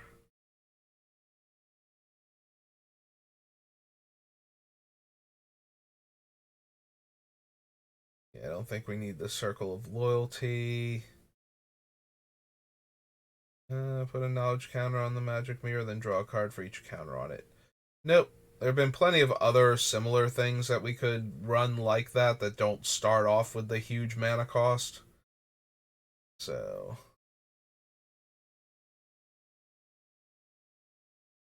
don't need vision. No, no. More no's. Weapons rack, wistful merfolk, witch's oven.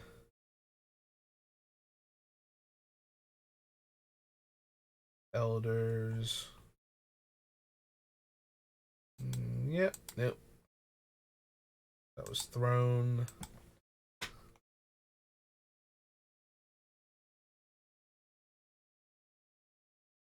Eldraine to Time Spiral.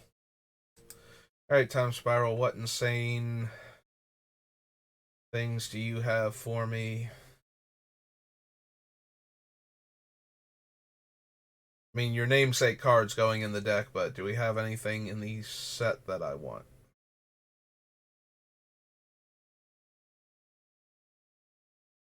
No, no, no to Brassnat, Brine Elemental, Candles of Lang.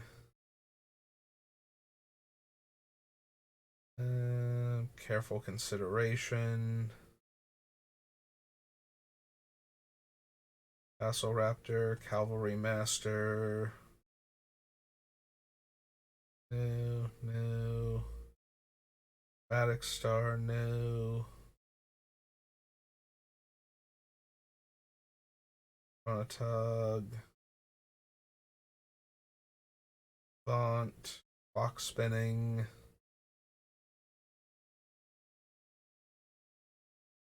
Hydra.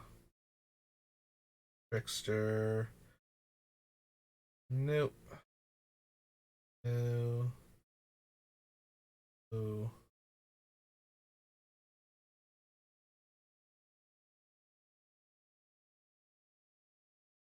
Draining Welk. Um, oh man, we can finally cast Eternity Snare for like a much more reasonable mana cost. Go to Evangelize, Fathom Seer, Fledgling Mawcore. No. That one. That. So the downside to running Gauntlet of Power is if we choose blue, every other blue player also has their lands tapped for double mana while we're giving them extra spells to work with. So I don't think we want to risk Gauntlet of Power as opposed to Cage Sun, which is just us for all of one more extra mana. Yep, don't think we need any of those. Don't need Ith or Ivory Giant or Ixodron.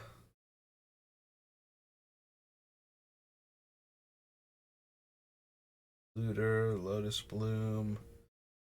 I don't think we're running Magus of the Jar either. Moonlace. Mystical Teachings has black in the flashback. No, no, no. Paradise Plume.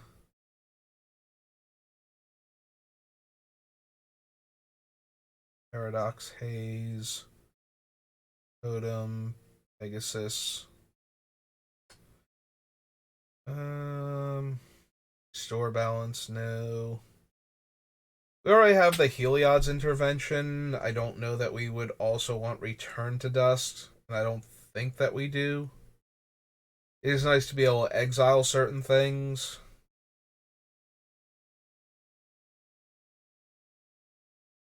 I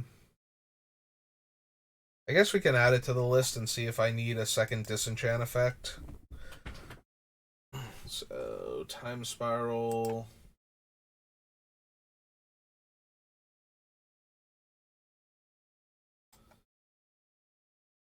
Into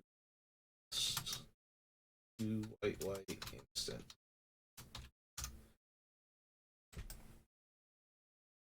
Riftwing, Sage, Screeching Sliver, Sarah Avenger, Shadow Sliver.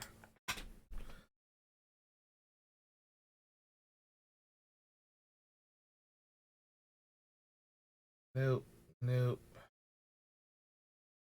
Go to Snapback. Spell Burst.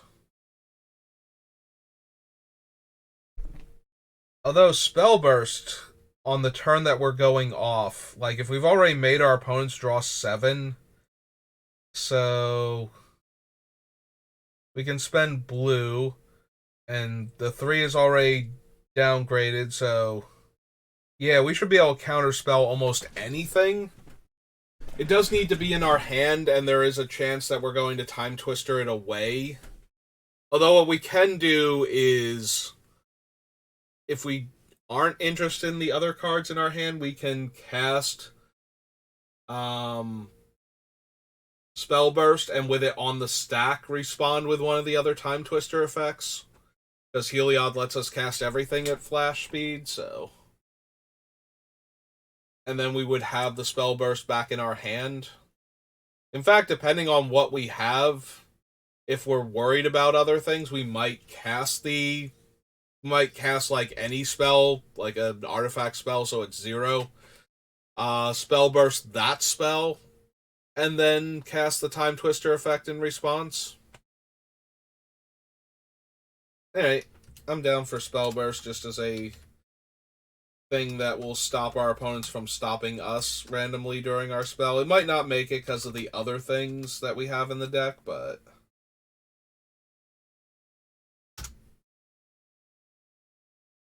at least what it's doing when our deck is working is super good, so I'm interested in it.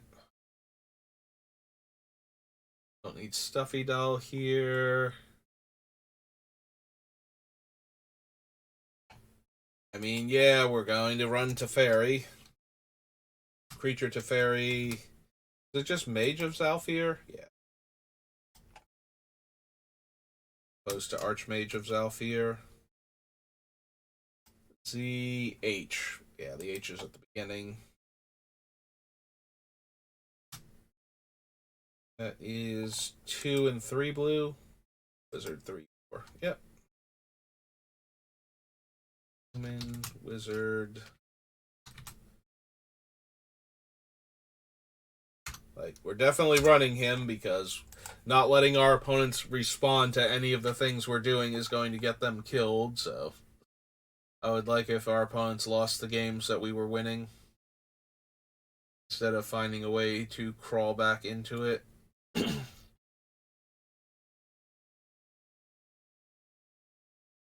Given the types of decks we're playing against, I wonder if I don't want Trickbind just to stop Oracle of Thassa.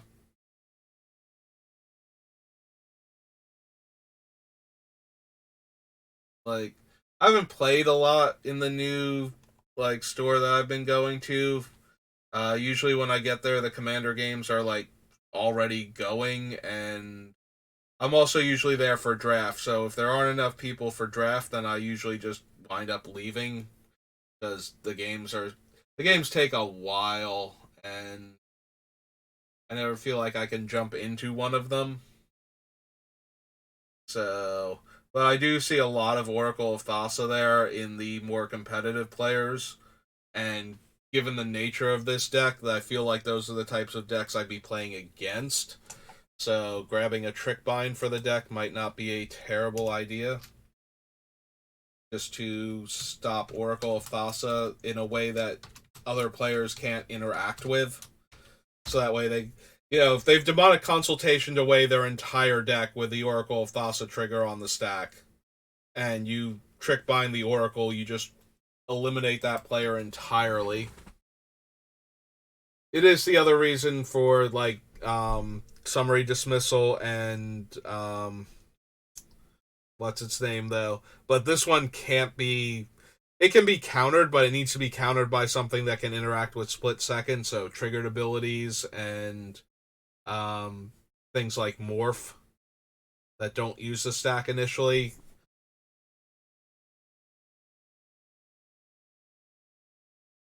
I don't think we need Vesuvian Shapeshifter or Void Mage Husher, who is also really good at stopping Oracle of Thassa, but does not have split second. Yeah, it's mostly the split second thing, because if you're playing against decks that are trying to win with Oracle of Thassa, they are going to be blue decks and have access to counter spells. So, depending on how gung ho the player is about just going for it, because they have the win in hand if nobody has a response. Also, the thing about Oracle of Thassa is you need, that very specific response, because Oracle of Thassa will still go on the stack, and a deck with 0 cards in it and a devotion to 0 would be looking at as many cards as you still have left in your deck and will win you the game anyway. So you really do need to stop the trigger, not the Oracle itself. Because that is the thing. Like, if they cast the Oracle and the Oracle gets countered, or yeah, and it will be the Oracle too, not the Demonic Consultation. So yeah, if the Oracle gets countered, then they just don't cast Demonic and they don't exile their deck. With the Trick Bind, you basically make it so that they have to put themselves dead in order to go for it, and then get all the way punished for trying. Which is an idea that amuses me, punishing players for doing the Oracle of Thassa trick.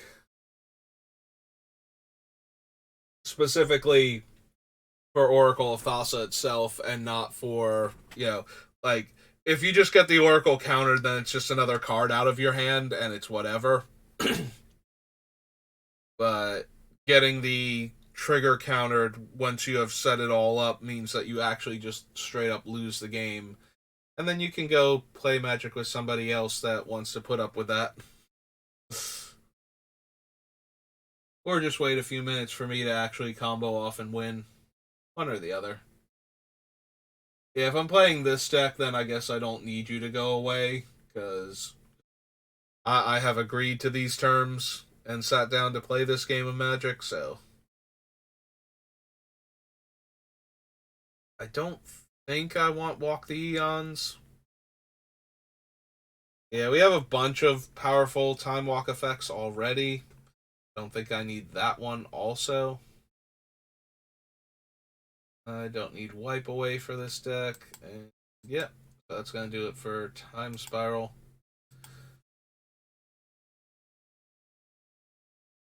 And Torment.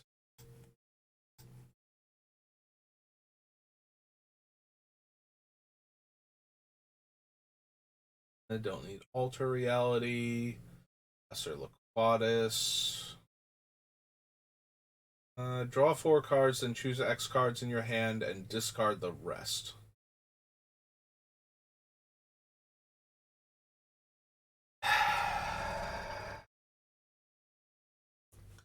So most of the time when we're going off, this is blue draw 4 cards. Like, we'll be able to set X to well over our current hand size. The problem is casting this at any other point in time is awful. Like, at least the ones that are like blue and 3, blue and 4, blue and 5, draw 3 cards, do other stuff. Like, if we have to cast them at their normal mana cost at sorcery speed, then, we're still getting a handful of cards. With this one, we actually have to pay a ton of mana to keep most of our hand. Like, if we don't pay at least 5 mana for this thing, we don't even get to keep all the cards we drew. So, the other ones are normally draw 3s, though, which is the thing that's making me stare at this one. Or they cost 2 blue in X, or 2 blue in some amount of mana. We probably don't need it. We probably have enough draw spells in this deck that, like, I'm looking at this now and trying to figure out how to make it work, but let's be honest, I'd rather just cast Stroke of Genius or one of the other variants, Brain Geyser variants at that point.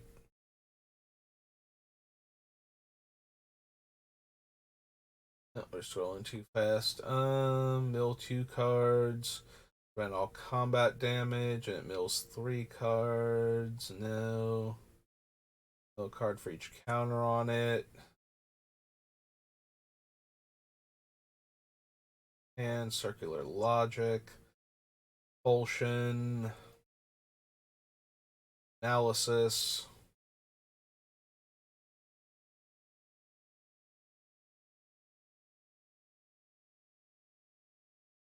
The False Memories.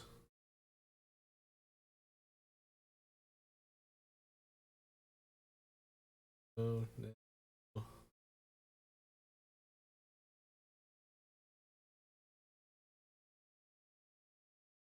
Hypochondria.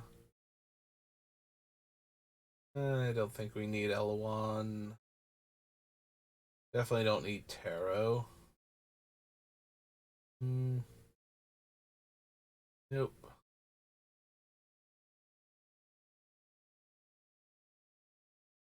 Yeah, I don't think we need Plagiarize. Although it is funny if we have cast one Time Twister already, and then we cast Plagiarize and cast another, because then we just get to draw 28 cards and nobody, or no, it's target player would draw a card, so we're only locking one player out of the extra cards. Never mind. No, I was amused at the thought of plagiarizing our opponents once they have drawn 7 cards. Although, yeah, plagiarize is already kind of silly. If it affected all of our opponents, it would probably be banned in Commander by now, just for the scenario I'm describing.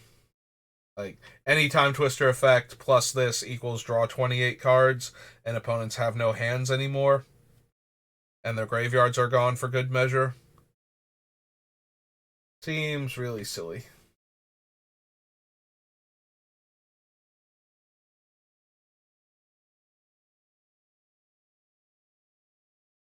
Yeah, I don't think we still want it. There's usually going to be more than one player we have to worry about if we're constantly giving everybody a fresh hand.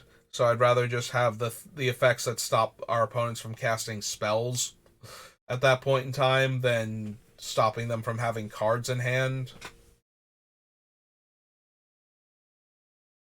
Don't need those. Nope. Discard X cards, return X non-land permanents to owner's hand, and discard X cards, exile X attacking creatures. Yep, no to both of those. Alright, so that was Torment.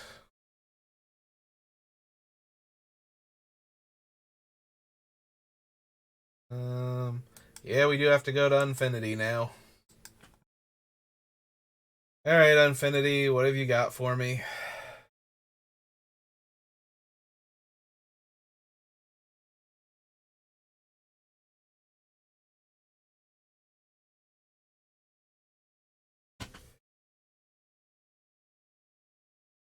Um, nope.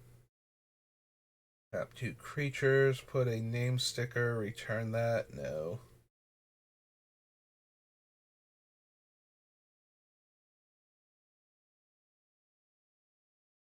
Nope.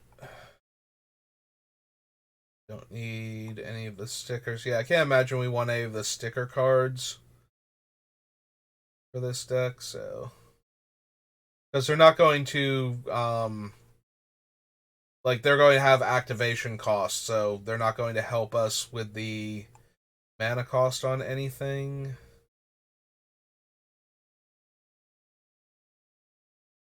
Beetle, no. Bioluminary. Boing.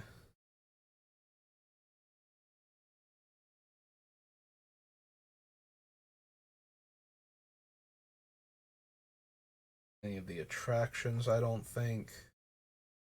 Um, that one. Found card enters the battlefield. Roll X six-sided dice. For each odd result, create a clown robot. For each even result, put a 1/1 counter on it. That's mostly hilarious to me because I'm imagining rolling dice like I'm a 40th level caster who just threw a fireball at the table. Like, I am beyond epic level. Here are all of my dice now. Let me just destroy you with all of these d6s.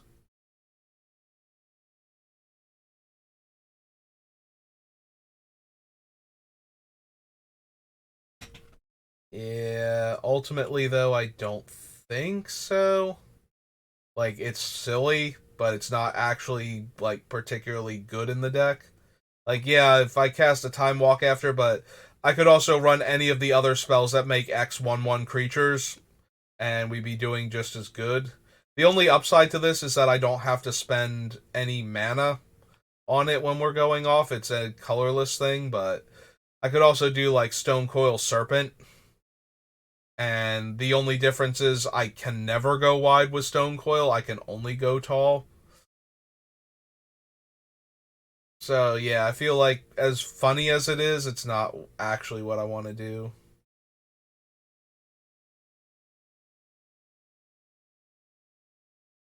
Mm, no. Gatebot. Exchange of words.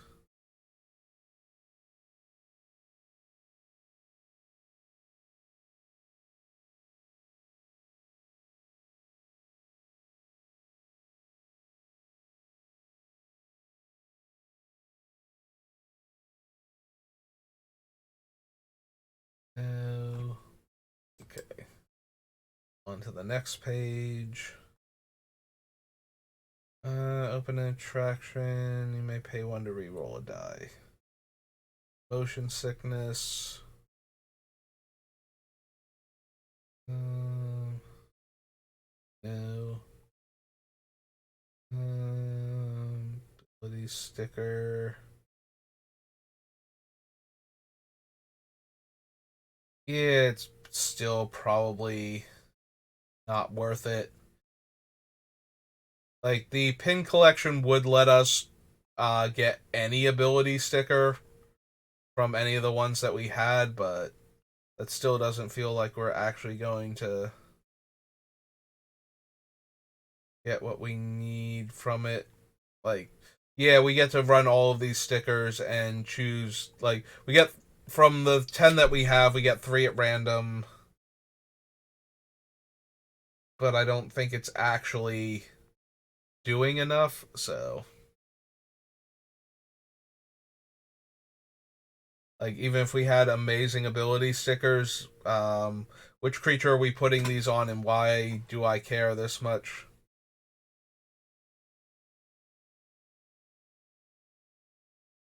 Yeah, we got Bushido and Double Strike. Gains all creature types until end of turn. Cast in, or whenever you cast or copy an instant or sorcery spell, draw a card. Yeah, if we're not running any of the things that do any of these effects, I can't imagine randomly being able to do one of them is going to matter.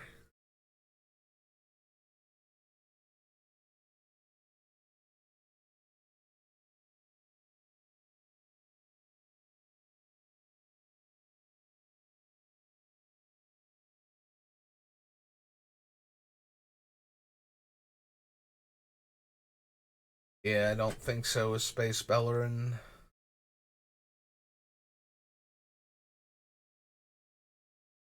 Sure. Vigilance, one tap, tap target creature, protection from odd mana values. Next time target player would roll one or more. Yeah. Ward 2, provoke. Starlight Spectacular. Strength testing hammer. Sword swallowing seraph. No. Uh, yeah, no, I don't think we're. If we're not running the stickers, then we don't need ticket turbo tubes at all. So.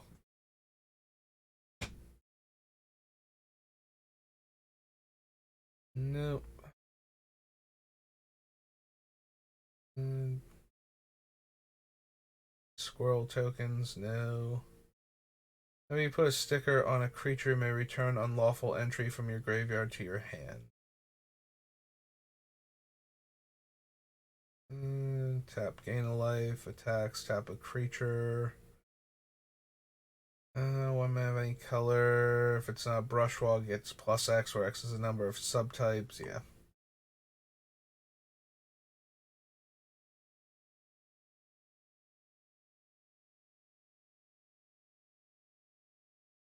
Exalted Shadow. Hellbent. Deals X damage. I don't need the Squirrel Whacker, I don't think.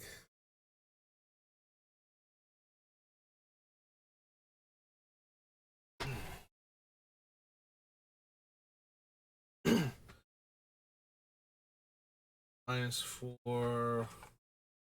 Wicker Picker.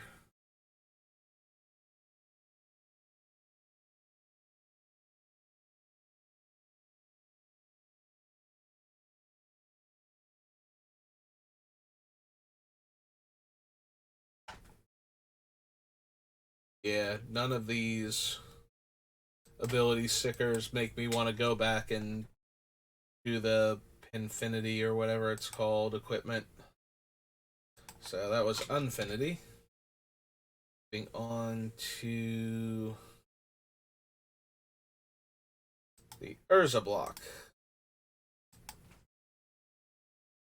Surely we will find something for Heliod in the Enchantment Matters block, well known for its insanely powerful enchantments and not its insanely broken artifact synergies.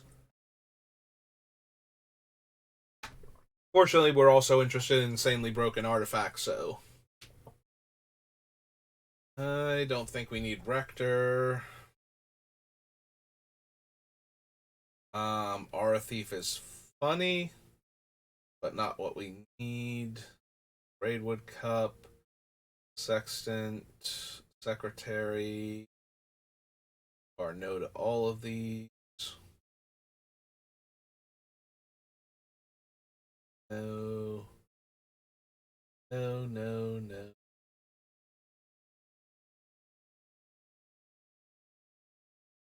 Horror from your graveyard, no. Junk diver, no. Masticore, no. Metal worker. Opalescence, opposition. Powder keg. Replenish.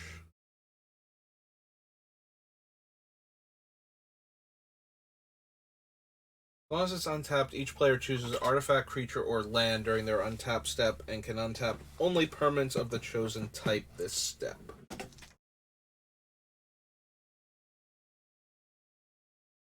Thran Dynamo we're interested in, so Urza's block.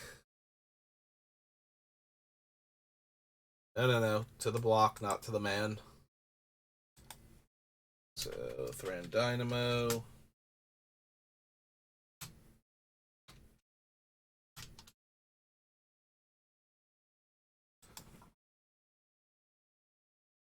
And Golem.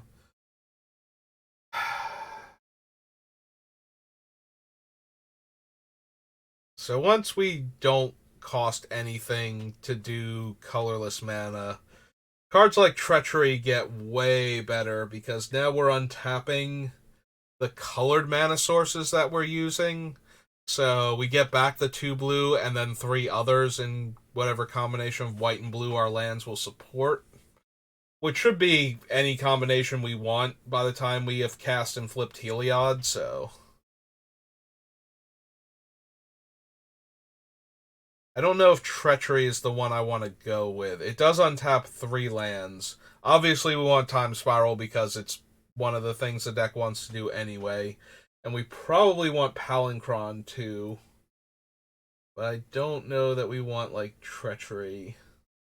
Maybe we do? I have to believe if we want Treachery, though, we can come back and add it. But I think we want the other ones more. Like Frantic Search and whatnot. So, Destiny, on to Legacy.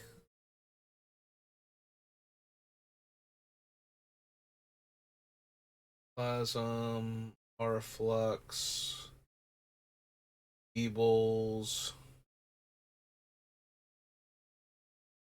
Yeah, I don't think we need Cloud of Fairies. Like, it would untap the island and one of our other lands, and it can also cycle away if we don't need it.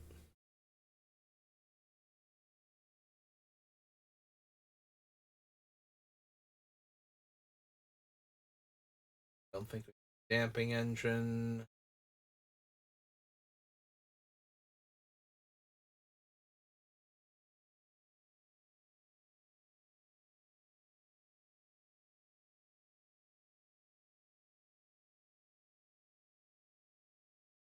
I don't think that Defense Grid is necessary for this deck. It also makes it harder for us to protect Heliod. Like, we would basically have to cast Defense Grid on the turn that we're going off with Heliod to make everything more expensive, so... I don't think we want that. We do want Frantic Search. We 1,000,000% want Frantic Search. Oops. Frantic. What we are doing... Frantic Search definitely makes it, as does Grim Monolith, now that I see it there.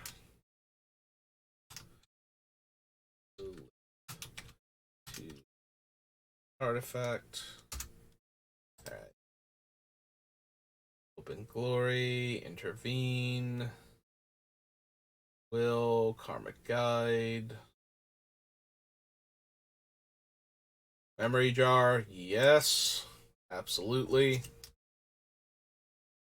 Without question. Quite possibly one of the best things we can have in the deck once we start doing the thing, because Once everybody has drawn enough cards, we get to cast this for free and add another minus, 21 to our casting cost. So yes to that one. Opportunity, no. There's Palancron, who goes infinite pretty easily, and I think we have to put him in the deck.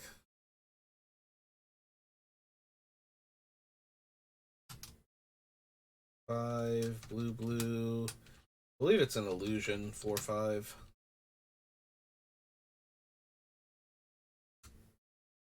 Right? Yeah. Planar Collapse, no. Quicksilver Amulet, Radiant, or Dragoons. Familiar. There's Rebuild if we want it. I don't think we need it though. It does let us get a lot of extra mana potentially. But I think we want Heracle's Recall at that point. I don't need Snap. And Lens, Weaponry, Ticking Gnomes, can't run Tinker. We could cast Blueprints for free, tap it to draw a card, and then try to never make it back to our upkeep, I guess. By just winning the game on the spot. Was the one thing I was thinking about but wasn't sure about. Rebuild. Yeah, I guess we add it to the list then, so I don't forget about it. And it'll remind me that I'm thinking about Heracle's Recall also. I don't think is on the list yet. Because we didn't have enough art. I didn't realize how we were going to be playing with artifacts with this deck at the time. Think? Could be wrong. Might have added it already.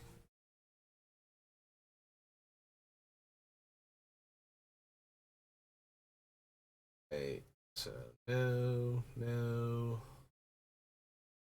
no. Life equal to its toughness. Laboratory, attunement. Yeah, attunement lets us go up quality potentially, but not up quantity, so I think we need that one.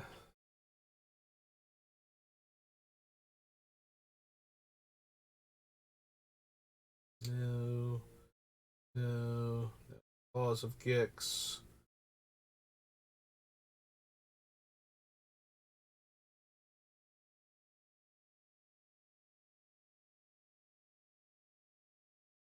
No. Drifting Jin, Elite Archers, Endoskeleton, Field, Fluctuator, Fog Bank, Gilded Drake, Glorious Anthem. Yeah, we already have the Palancron. We're not going to bother with Great Whale.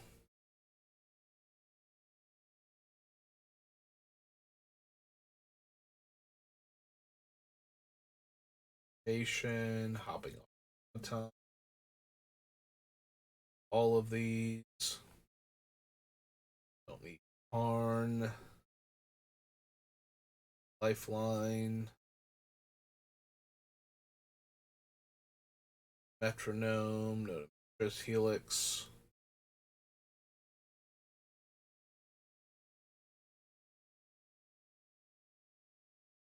Power greater than the number of cards in their hand. No. All these opal things. Raya. Yeah, we don't need Peregrine Drake either. The Colossus or the Processor.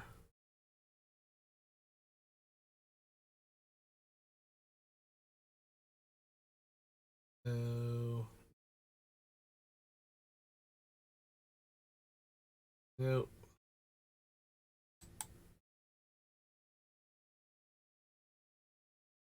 Sin. Don't need Rewind.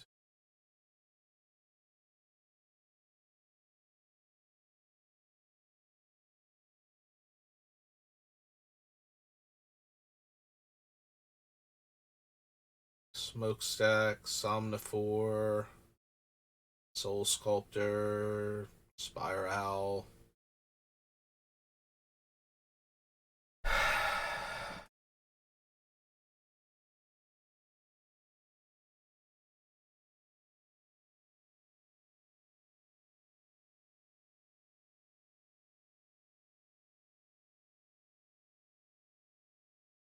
I'm looking at Sunder. I don't think Armageddon is good in our deck, but Sunder is amusing. Since we would get to replay one of the lands afterwards. And then we get to Time Twister away everybody's lands. There are definitely going to be times when I would want to Sunder all of the lands away and just rely on our artifact mana sources and our cards in play. Like, if we're anywhere close to that being.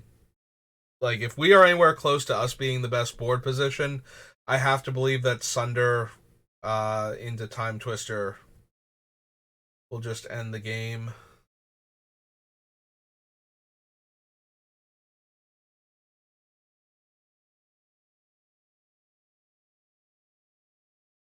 Alright, I'm gonna add it to the list. I don't know if we're going to run it or not, but. Oh, wait, we're still on Legacy. Jump back up here to Saga for Sunder. It's 3 blue, blue. And weirdly enough, an instant. Like, why is Sunder an instant? I guess to go along with, oh god, the one from, like, Stronghold that bounces all the creatures. I forget what it's called now. Name's gone completely. Evacuation. There we go. I just needed to ramble about it for a bit. Telepathy does let us know if we're safe to go off or not, but probably still don't want it. There you go. There's Time Spiral.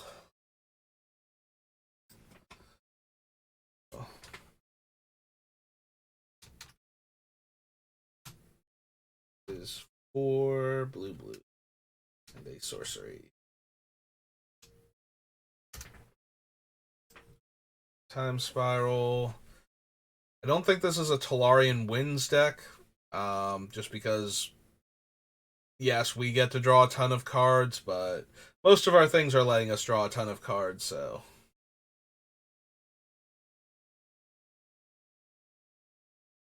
I mean, it's cheap, and it can let us discard an otherwise bad hand and draw fresh grip, so. It's probably still not worth it. I do want Turnabout, though. It's 2 blue and an instant.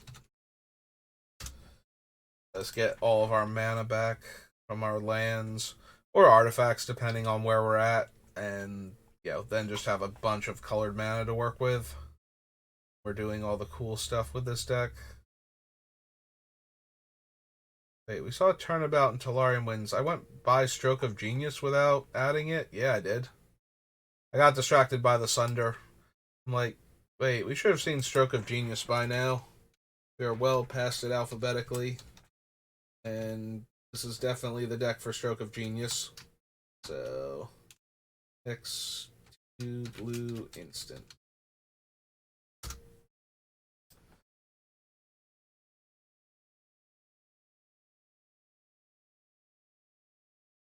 Pay a key, Wall of Junk. There's Windfall, which we are probably in the market for also. Windfall. 2 blue. Windfall's a sorcery, right? Yeah, I thought so.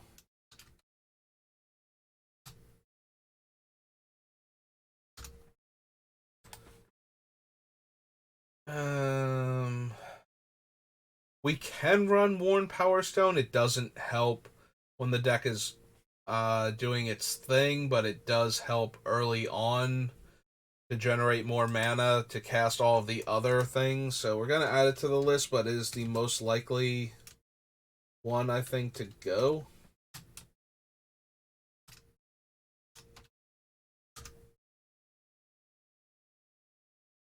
Don't need Worship, Zephid, or Zephid's Embrace. Alright, that was Saga. After Saga is Visions. We're almost there.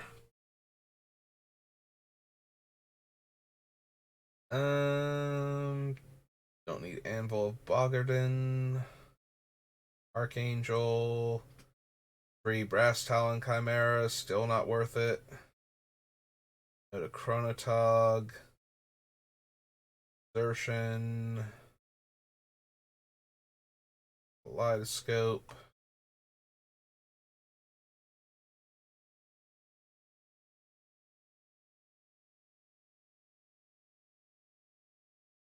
Artifacts and creatures. Their trees. I don't think we need Equipose for anything. I have Singularity, no. A Foreshadow.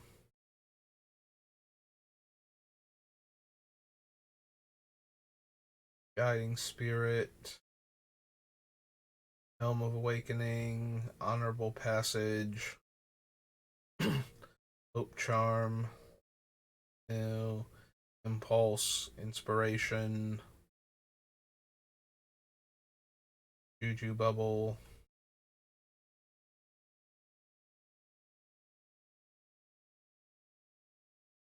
Nope.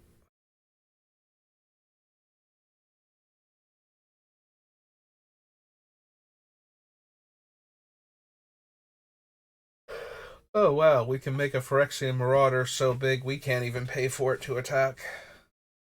Oh, there's Prosperity. And we do need that one, so back to Visions. For Prosperity. Exclude.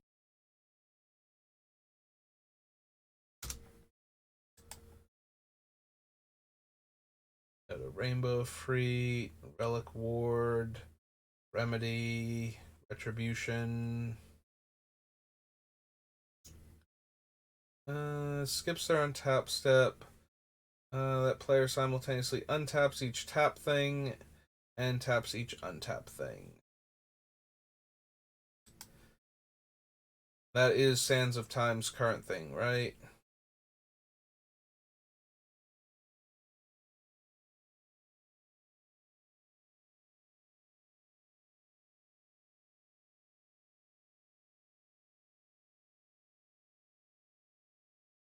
That's what it was. Sands of Time, because you're skipping your untap step, things don't phase back in. That was the combo with Sands of Time.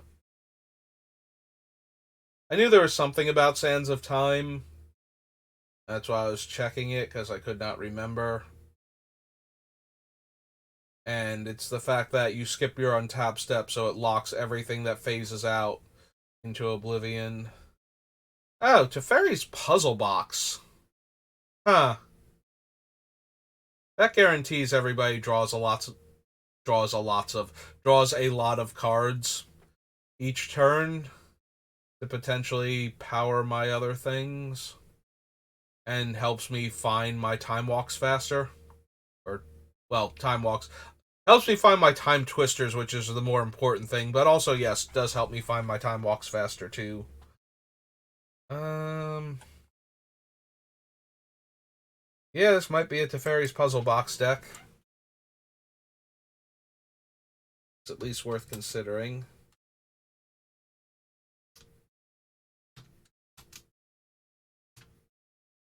It's not a 3-drop, it is a 4-drop.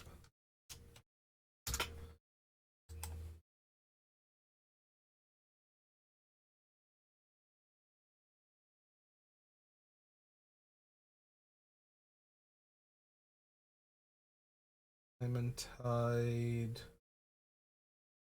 Angle of War, no.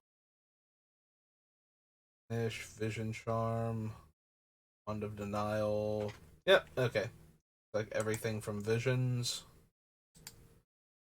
Alright. Visions, we go to War of the Spark.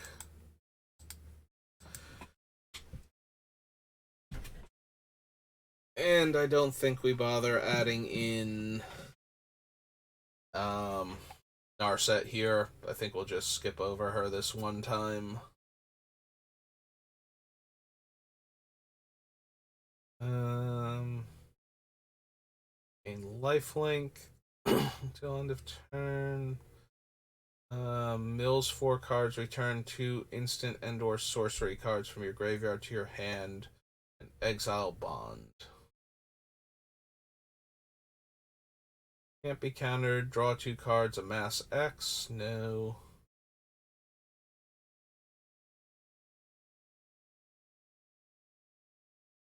Strike. Divine Arrow. Dovin.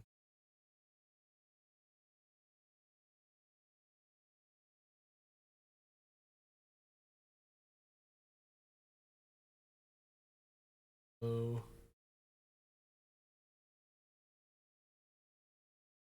Maybe Dovin's Veto, for much the same reason as some of the other things that we have.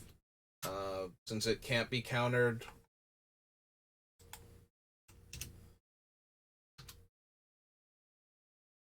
Veto.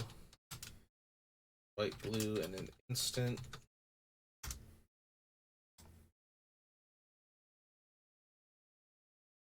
Deep Vanguard. Visionary. Eternal Skylord.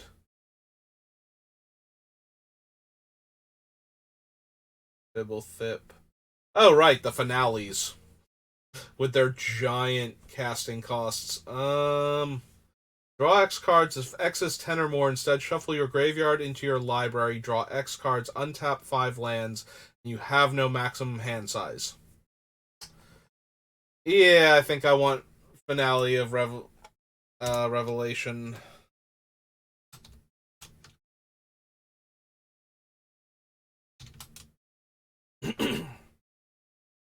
That is X blue blue. Sorcery? Yeah. Sorcery. Because that just seems silly in this deck. X is going to be 10 or more, like, most of the time. Firemind's Vessel enters tapped, and much like the Worn Power Stone, that makes me a little less inclined to include it. But probably won't in this case. At least Worn Power Stone is cheaper, so it helps us ramp quicker.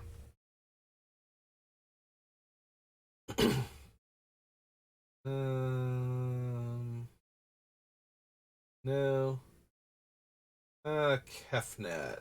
Reveal the first card you draw each turn as you draw it. Whenever you reveal an instant or sorcery, copy that card. You may cast the copy. The copy costs 2 less to cast. When it dies, it goes back into our deck.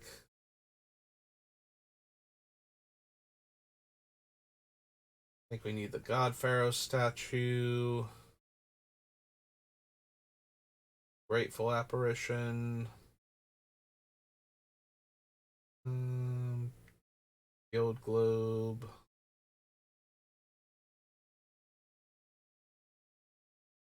So.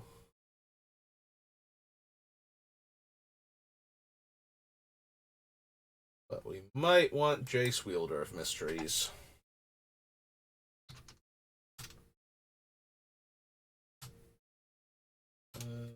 Mysteries. This Jace is 1 and 3 blue, and he starts at 4. 3. There we go. I don't need the projection.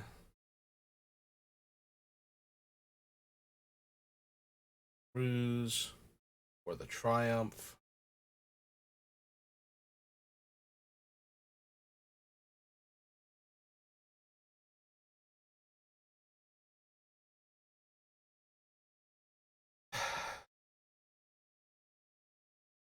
Karn is insanely brutal with Sunder.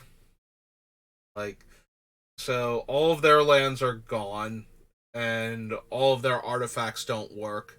So they need creatures and enchantments that produce mana in order to still be like anywhere close to being involved in this game beyond, being able to attack with the creatures they have left.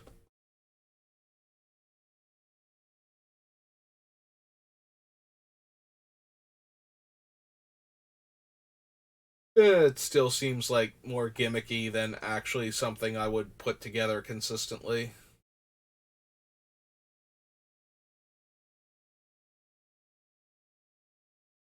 Battalion, Heliod. Yeah, sorry, Narset, this is not your deck.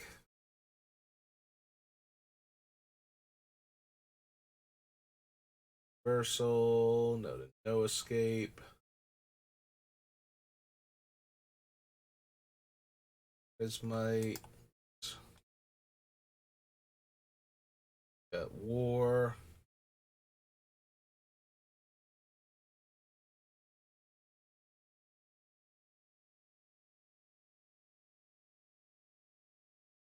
Oh, that.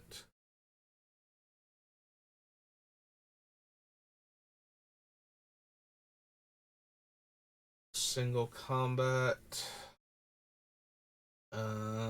Don't think we need Spark Double. It does work with Heliod as it can copy him. We should put it on the list just in case.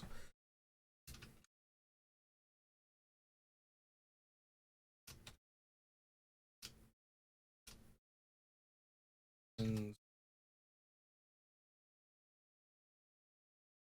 yeah, that is the big thing about this deck with Heliod is that we have a lot of X spells where yes, we can do an arbitrarily large number for one time twister effect, but if we actually have um the effect multiplied, then we just get to win the game as opposed to being able to do it for, like if we make an opponent draw 21 cards, they don't die. If we make an opponent draw, 110 cards, then they have to die because there's no way they can have that many in their deck. So, so it is tempting to put cards like Spark Double that will, double up on Heliod's um, cost reduction. But we do need, like, we only need those if we actually need them to win the game. If the other effects that we have are winning us the game anyway, then it's kind of whatever, and we don't actually have to put any of those in the deck. So it becomes a question of, well, what am I actually going to do? Like, how do I win?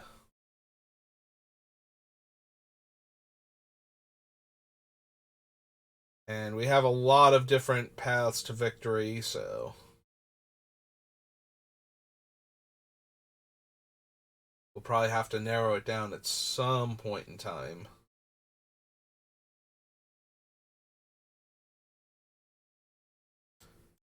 Like in a few, well, not minutes, but probably next stream at the rate we're going. So that was War of the Spark. Warhammer 40k. Oh, right. Let's do that over here. The Warhammer 40k commander decks. Because then we'll be able to isolate just the new cards. Choose a creature type. Creatures you control of the chosen type get +1 power and indestructible.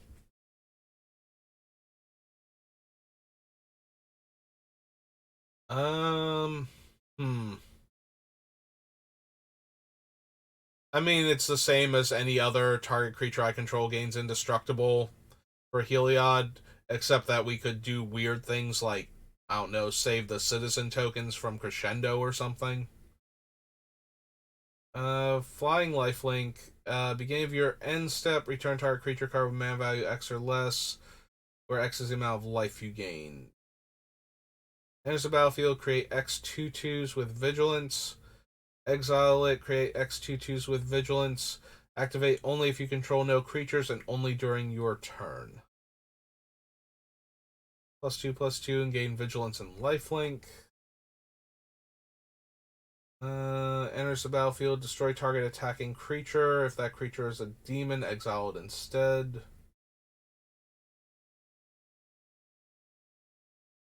Alright, Squad is an additional cost to cast.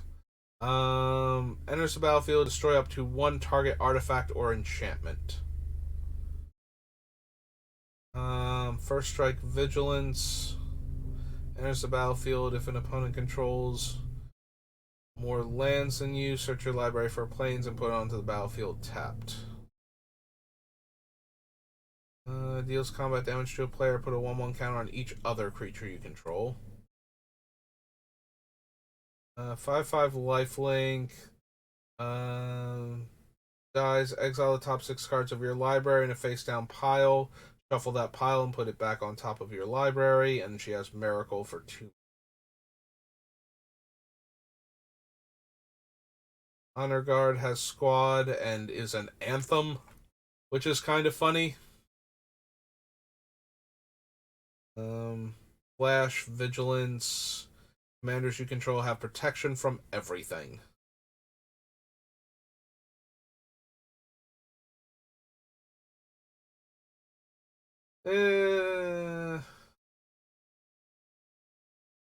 Like, it helps for all of the targeted effects and the damage ones. It doesn't get around wraths, as is normally the case.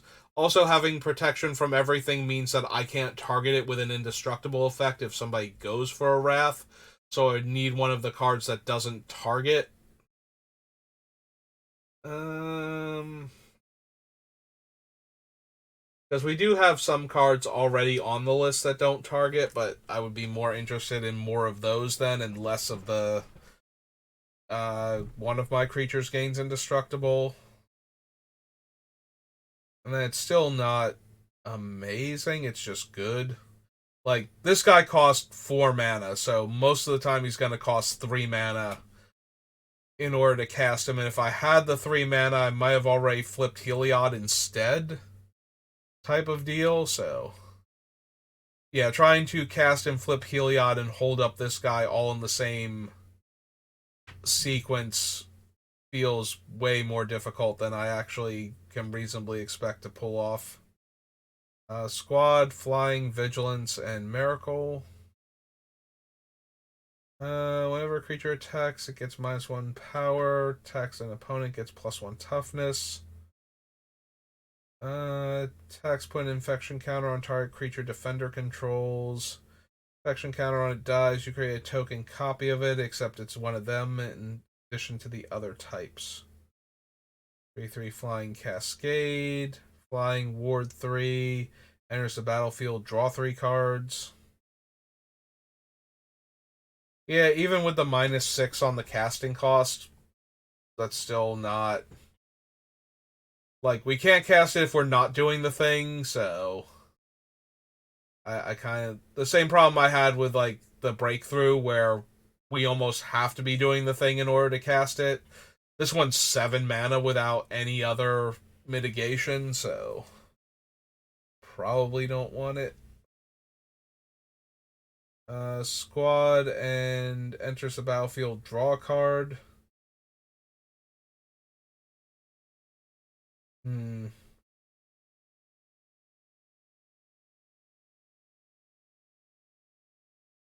Battlefield counter target instant spell, sorcery spell, activated or triggered ability. Yeah, I'm still looking at the Sicarian Infiltrator.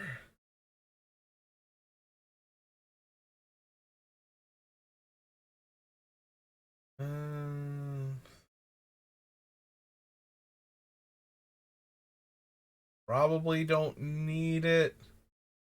It's just another way to draw a whole bunch of cards, but this one randomly gives me a bunch of creatures in the way that it does it, so. Tap 2 untapped artifacts you control. Create a 2/2 white creature token with vigilance. Tap X untapped creatures I control. Look at the top X cards of my library. Reveal an artifact and put it into my hand and the rest on the bottom.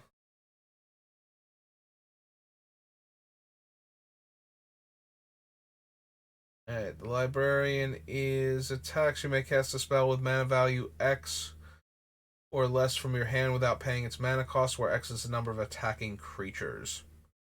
Probably not. There's the battlefield. Exile target player's graveyard. Make a bunch of flying insects. There's the battlefield. Under my control, draw a card.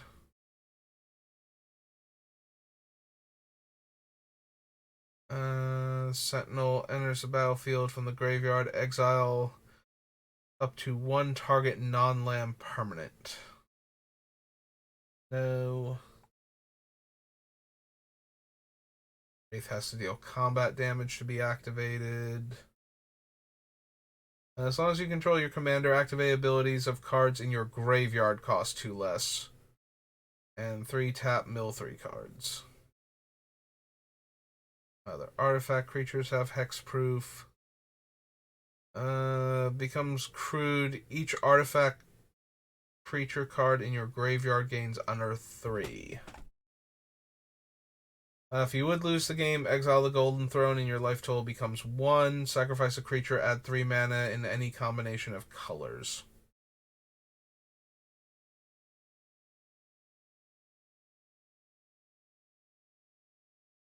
With the truck. Go to the Rosette. 4 damage to each opponent. Flying Indestructible. Attacks, mill 3 cards for each creature milled this way. Make a 2/2 black artifact creature token and cruise for 4. Enters the battlefield, create a 2/2. Protection from mana value 3 or less. Titan attacks, deals 5 damage to each opponent and crew 4. The one that exiles and then gets boosted based on what it exiled.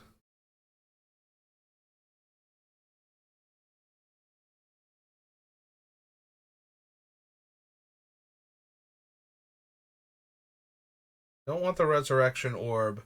I am curious if I might want the Scepter of Eternal Glory. It will always tap for 1 mana when we play it, and it might tap for 3.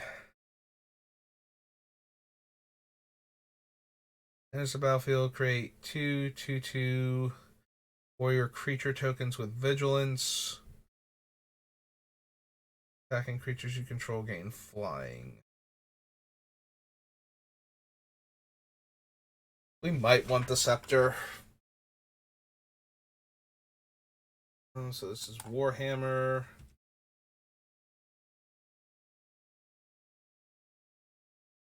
Yeah. Or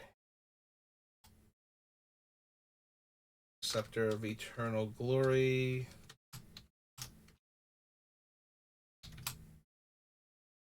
So 4-drop artifact.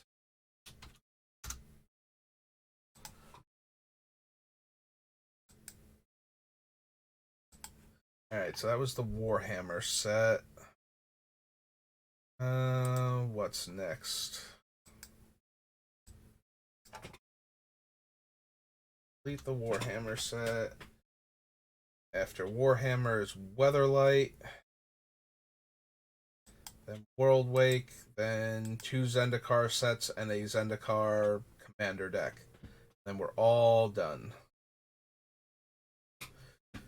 This is only part 8. I think we made amazing time. Yeah, the idea to use the Scryfall for all the commander sets is really super helpful. Until end of turn, target player can't cast instants or sorceries, so no to Abeyance. Your Ancestral Knowledge. Apathy, Aura of Silence. I think so. Bosium Strip. Bubble Matrix. Staff, no. Disrupt, no. Discards any number of cards and draws that many cards, then draw a card. Yeah, I don't. We can't get players to use flux unless they are desperate, and if they're desperate, we don't want them to have that option. I don't think. I'd rather just take the cards away and shuffle them, and maybe give them back the same hand before I would let them discard cards they know are useless against me. Mind Stone, though, probably. So this is Weatherlight now.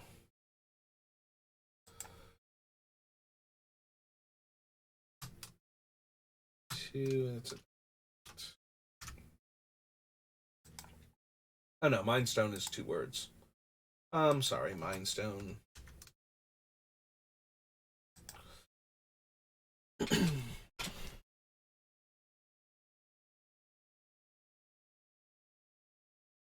Certainly don't want the Null Rod. Null Rod is terrible for us. um,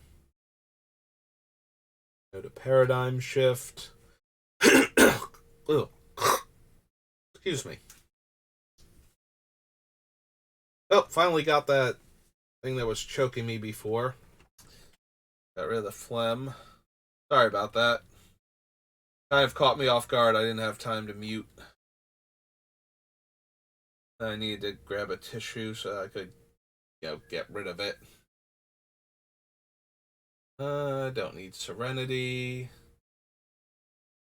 Hard anyway.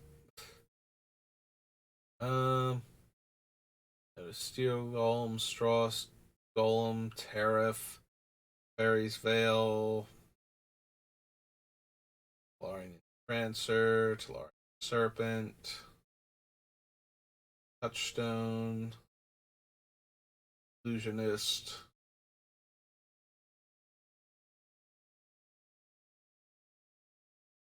Six Statue, so that was the Weatherlight. Welcome Decks, World Wake.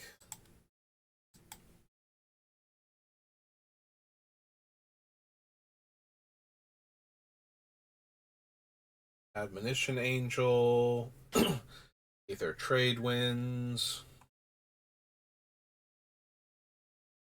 There is some temptation for a card like Amulet of Vigor.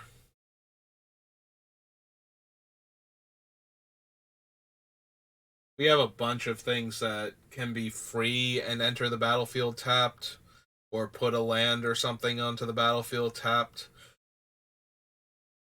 I don't know that's worth a card in our deck is the biggest issue.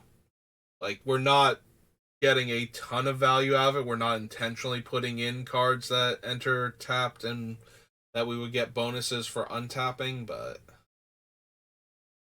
it's not entirely unreasonable with what we have to put it in the deck.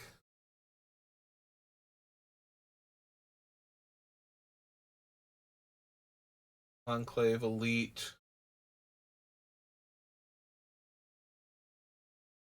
Yeah, I probably am at least a little interested in Everflowing Chalice.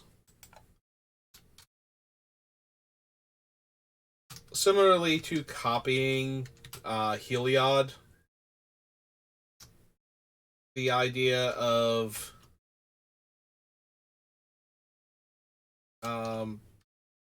being able to do something like playing Everflowing Chalice, where it's going to come in like, if Everflowing Chalice costs 21 less mana to cast, and we don't invest anything on it, we can put into play with 10 counters and have 10 more mana on top of the negative 21 to casting costs until end of turn.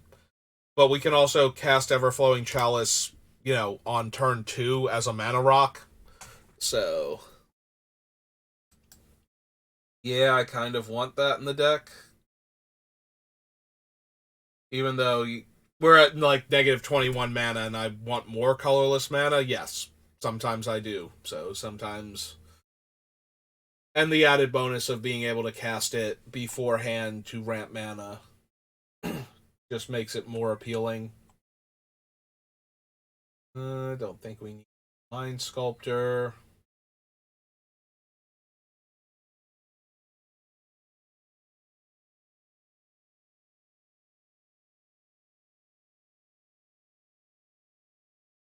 no, no.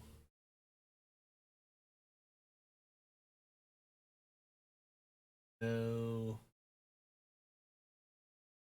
Pilgrim's Eye. Definitely no to Razor Boomerang. Sundial.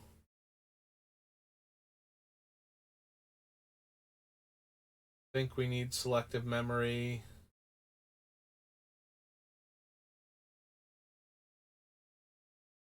Hell no. Until you reveal a non-land card, put all cards revealed this way into your hand. No. No.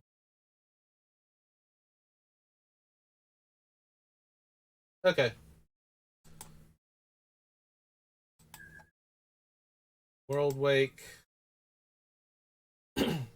So Zendikar, Zendikar Rising, and Zendikar Rising Commander, and then we're all done.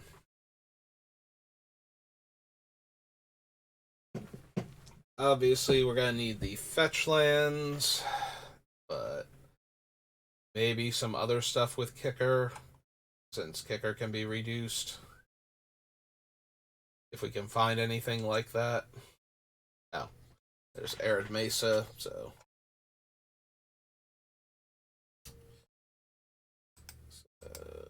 Zendikar. Oh, right, we were on World Wake. I think I do that most of the time when I'm building these decks.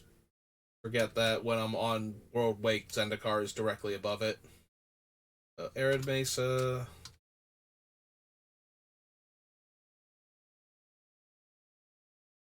One S. Okay. Alright, so Arid Mesa. I don't need the Blade, the Blazing Torch, Old Defense, Brave the Elements.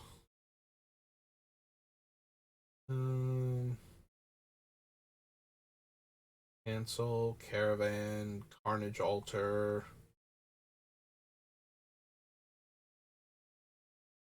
12. Yeah, it's not helping anything.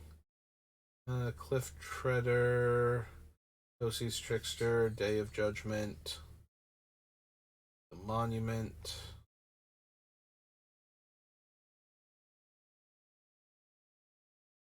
I don't think we need Eternity Vessel or Expedition Map. Eladar Sovereign, Grappling Hook, Hedron Crab, Iona's Band. Nowhere, Evangel.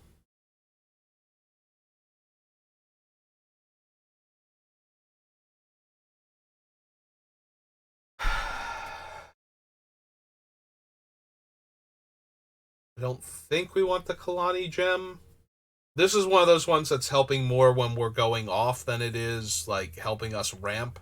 Because we bounce 2 lands in order to cast it, so it's kind of a wash. Plains card tapped.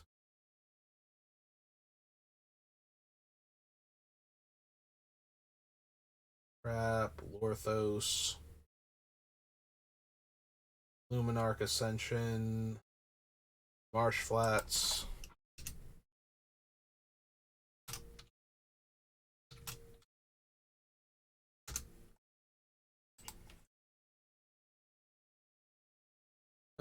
Probably don't need Mindbreak Trap. Misty Rainforest.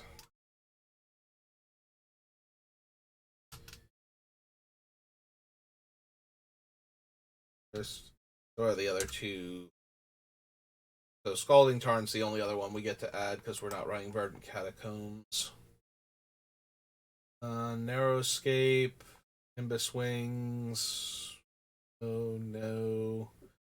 Grasp no. Pitfall no. Secrets no.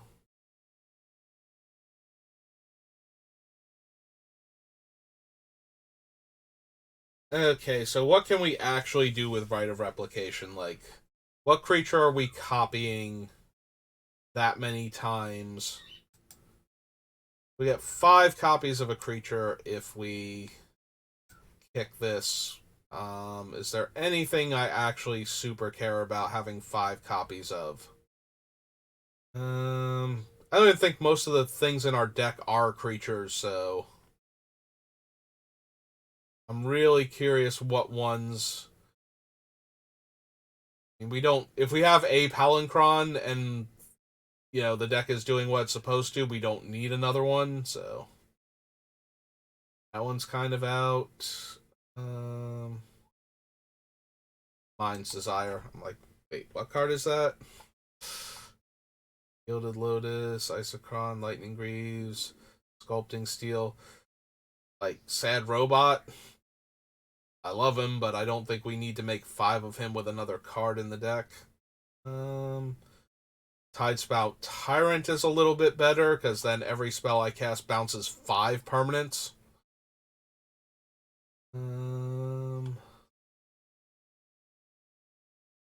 Fairy's Legendary, so that's not helping.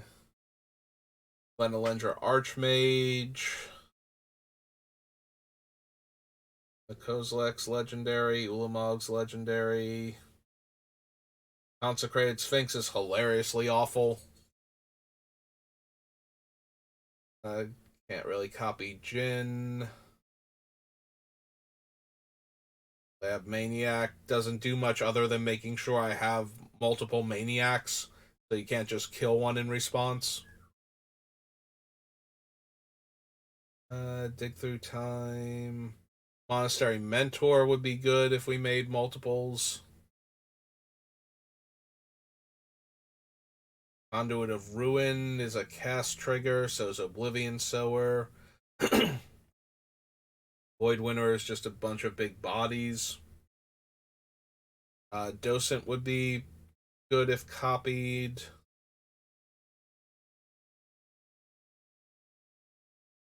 Don't really care about Vexing Scuttler.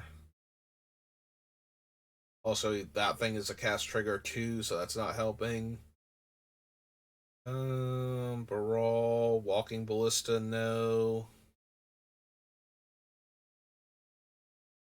Guardians of Koilos is just, and we're probably doing better than the Guardians with like Equilibrium and Cloudstone Curio anyway, so they're probably not even gonna make the cut.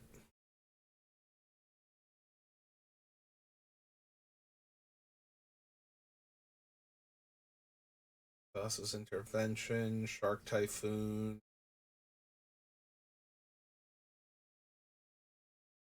Yeah, unfortunately we can't copy Mavinda. That would be nice. Hullbreaker Horror as the downgraded version of Tidespout Tyrant works also.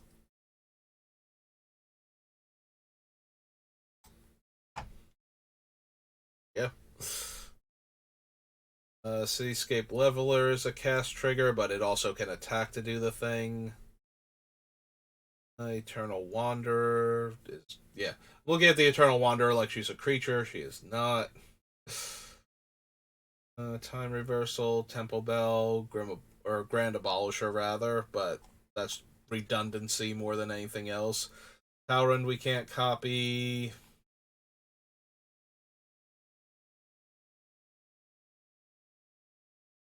Uh, Recruiter of the Guard, but I don't even know if this thing is good. Like most of the things we would be going to get, I don't think we have enough things to go get right now.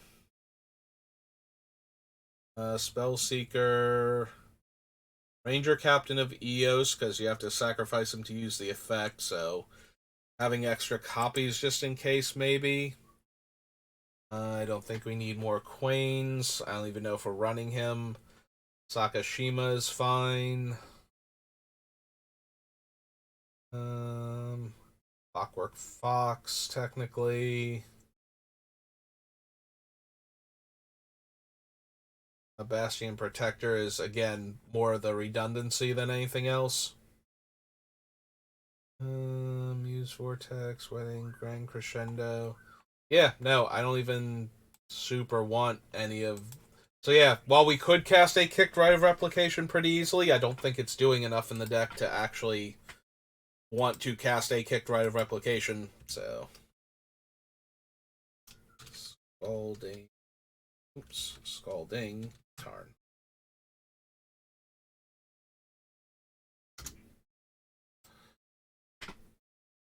I don't need the Lore Master, Aerialist, or the Shepherd.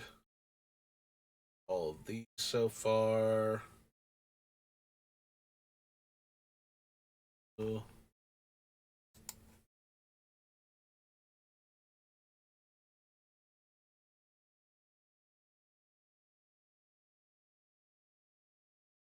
No, no to Machete.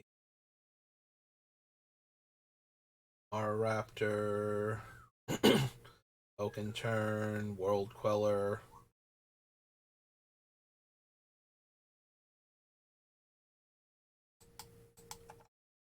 Right, so that was original Zendikar, then Zendikar Rising.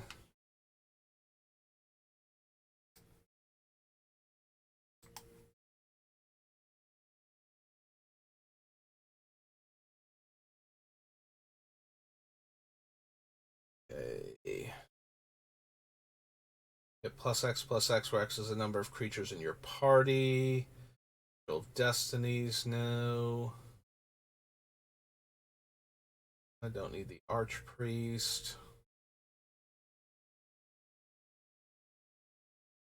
No. Bubble Snare, no. The Jerboa. No. Barracks. No. Founding Conundrum. Eh. I mean, it's fine in that it stops other players from ramping with lands instead of mana rocks. Like, holds those decks back a bit.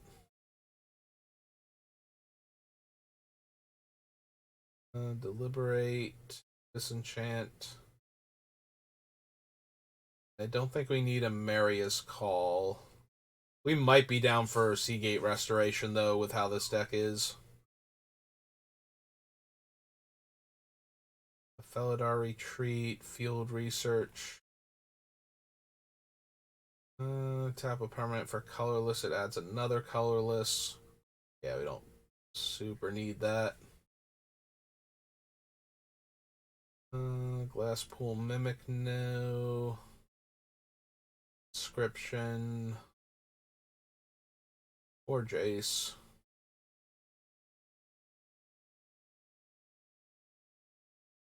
Nope.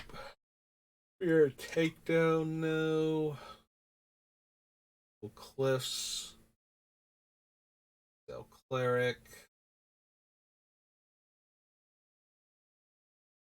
What did this Linvala do again?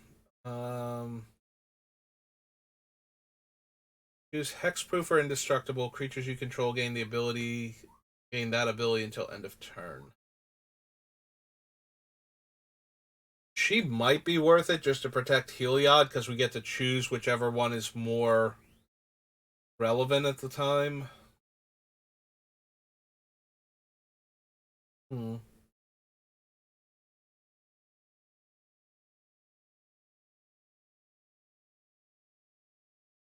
Yeah, I might actually want Linvala. Okay. So, Battle for Zendikar, Zendikar Rising. Linvala. What's her title here? Field of Seagate.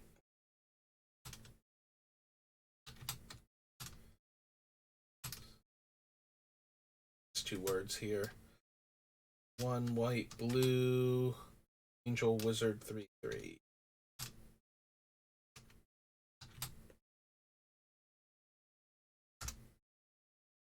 Alright. Her to the list. I don't need Aspirant. Don't need Cacophony.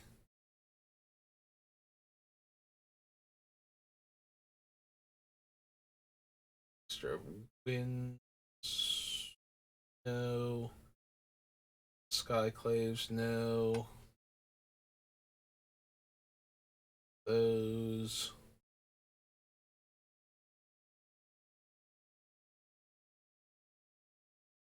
Period construct. Do inversion.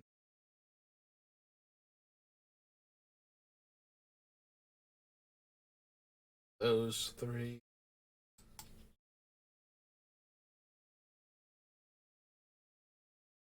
Look, any of those. Boost of Drakes, Ruin Crab, Seagate Colossus. We might genuinely want Seagate Restoration, and it gets to sit in the land slot on top of that, so.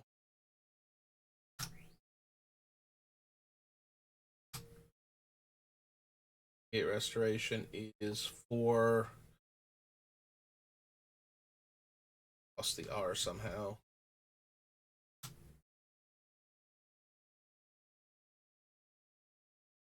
Or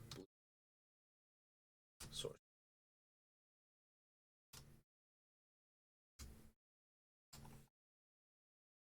Let's see, Floor Stalker, no. Shelter, no. Shell Shield, no. Vision, Skyclave. Top X cards where X is 3 plus the number of creatures in your party. Put 3 of them in your hand and the rest on the bottom.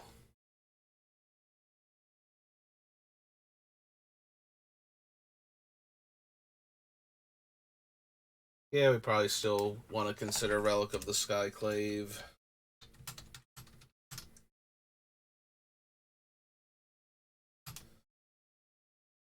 Drop Artifact. Like, we can probably kick it for free when we're doing the cool thing, so might as well get the extra mana rocks in case we need them.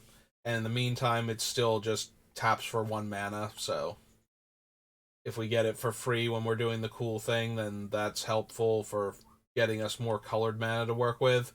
And if we don't get it when we're doing the cool thing, we can cast it and just use it for regular ramp, so.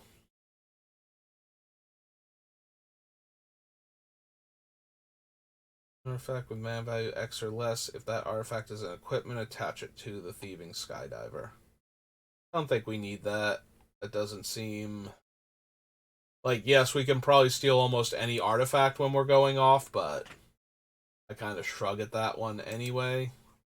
Alright, so then we just need Zendikar Rising. Decks.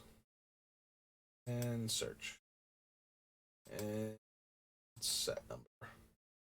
Land enters the battlefield. Exile target permanent with for a mana cost 3 or less from your graveyard.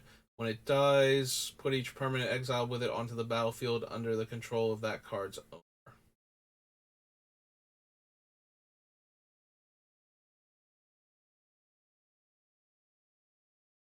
Enters the battlefield. For each opponent, return up to 1 target non-land permanent that player controls to owners as Prowl. Those are literally the only 2 cards that have white or blue color identity. Alright. Well, that is the entire set list in only 8 streams. And technically a bunch of those could have been less if I didn't have to break them up, because like 3 of the streams, I think 3 and 4, 5 and 6, and 7 and 8 were all on the same day. So yeah, we powered through most of this. So yeah, we're gonna be working on deck construction probably tomorrow then. I do need to add all of the game text to all of these, and I do want to do some drafting, and there's going to be an event in Opera Omnia tonight, so Friday might start a bit later just because I have to give text to all of these things. But yeah, we have made all of our card selections, so just going to save real quick. Oh, right. Before I forget, because I did forget to add it before, we need to go to the commander set, because I don't think I ever added command tower to the list. And that definitely needs to be on here.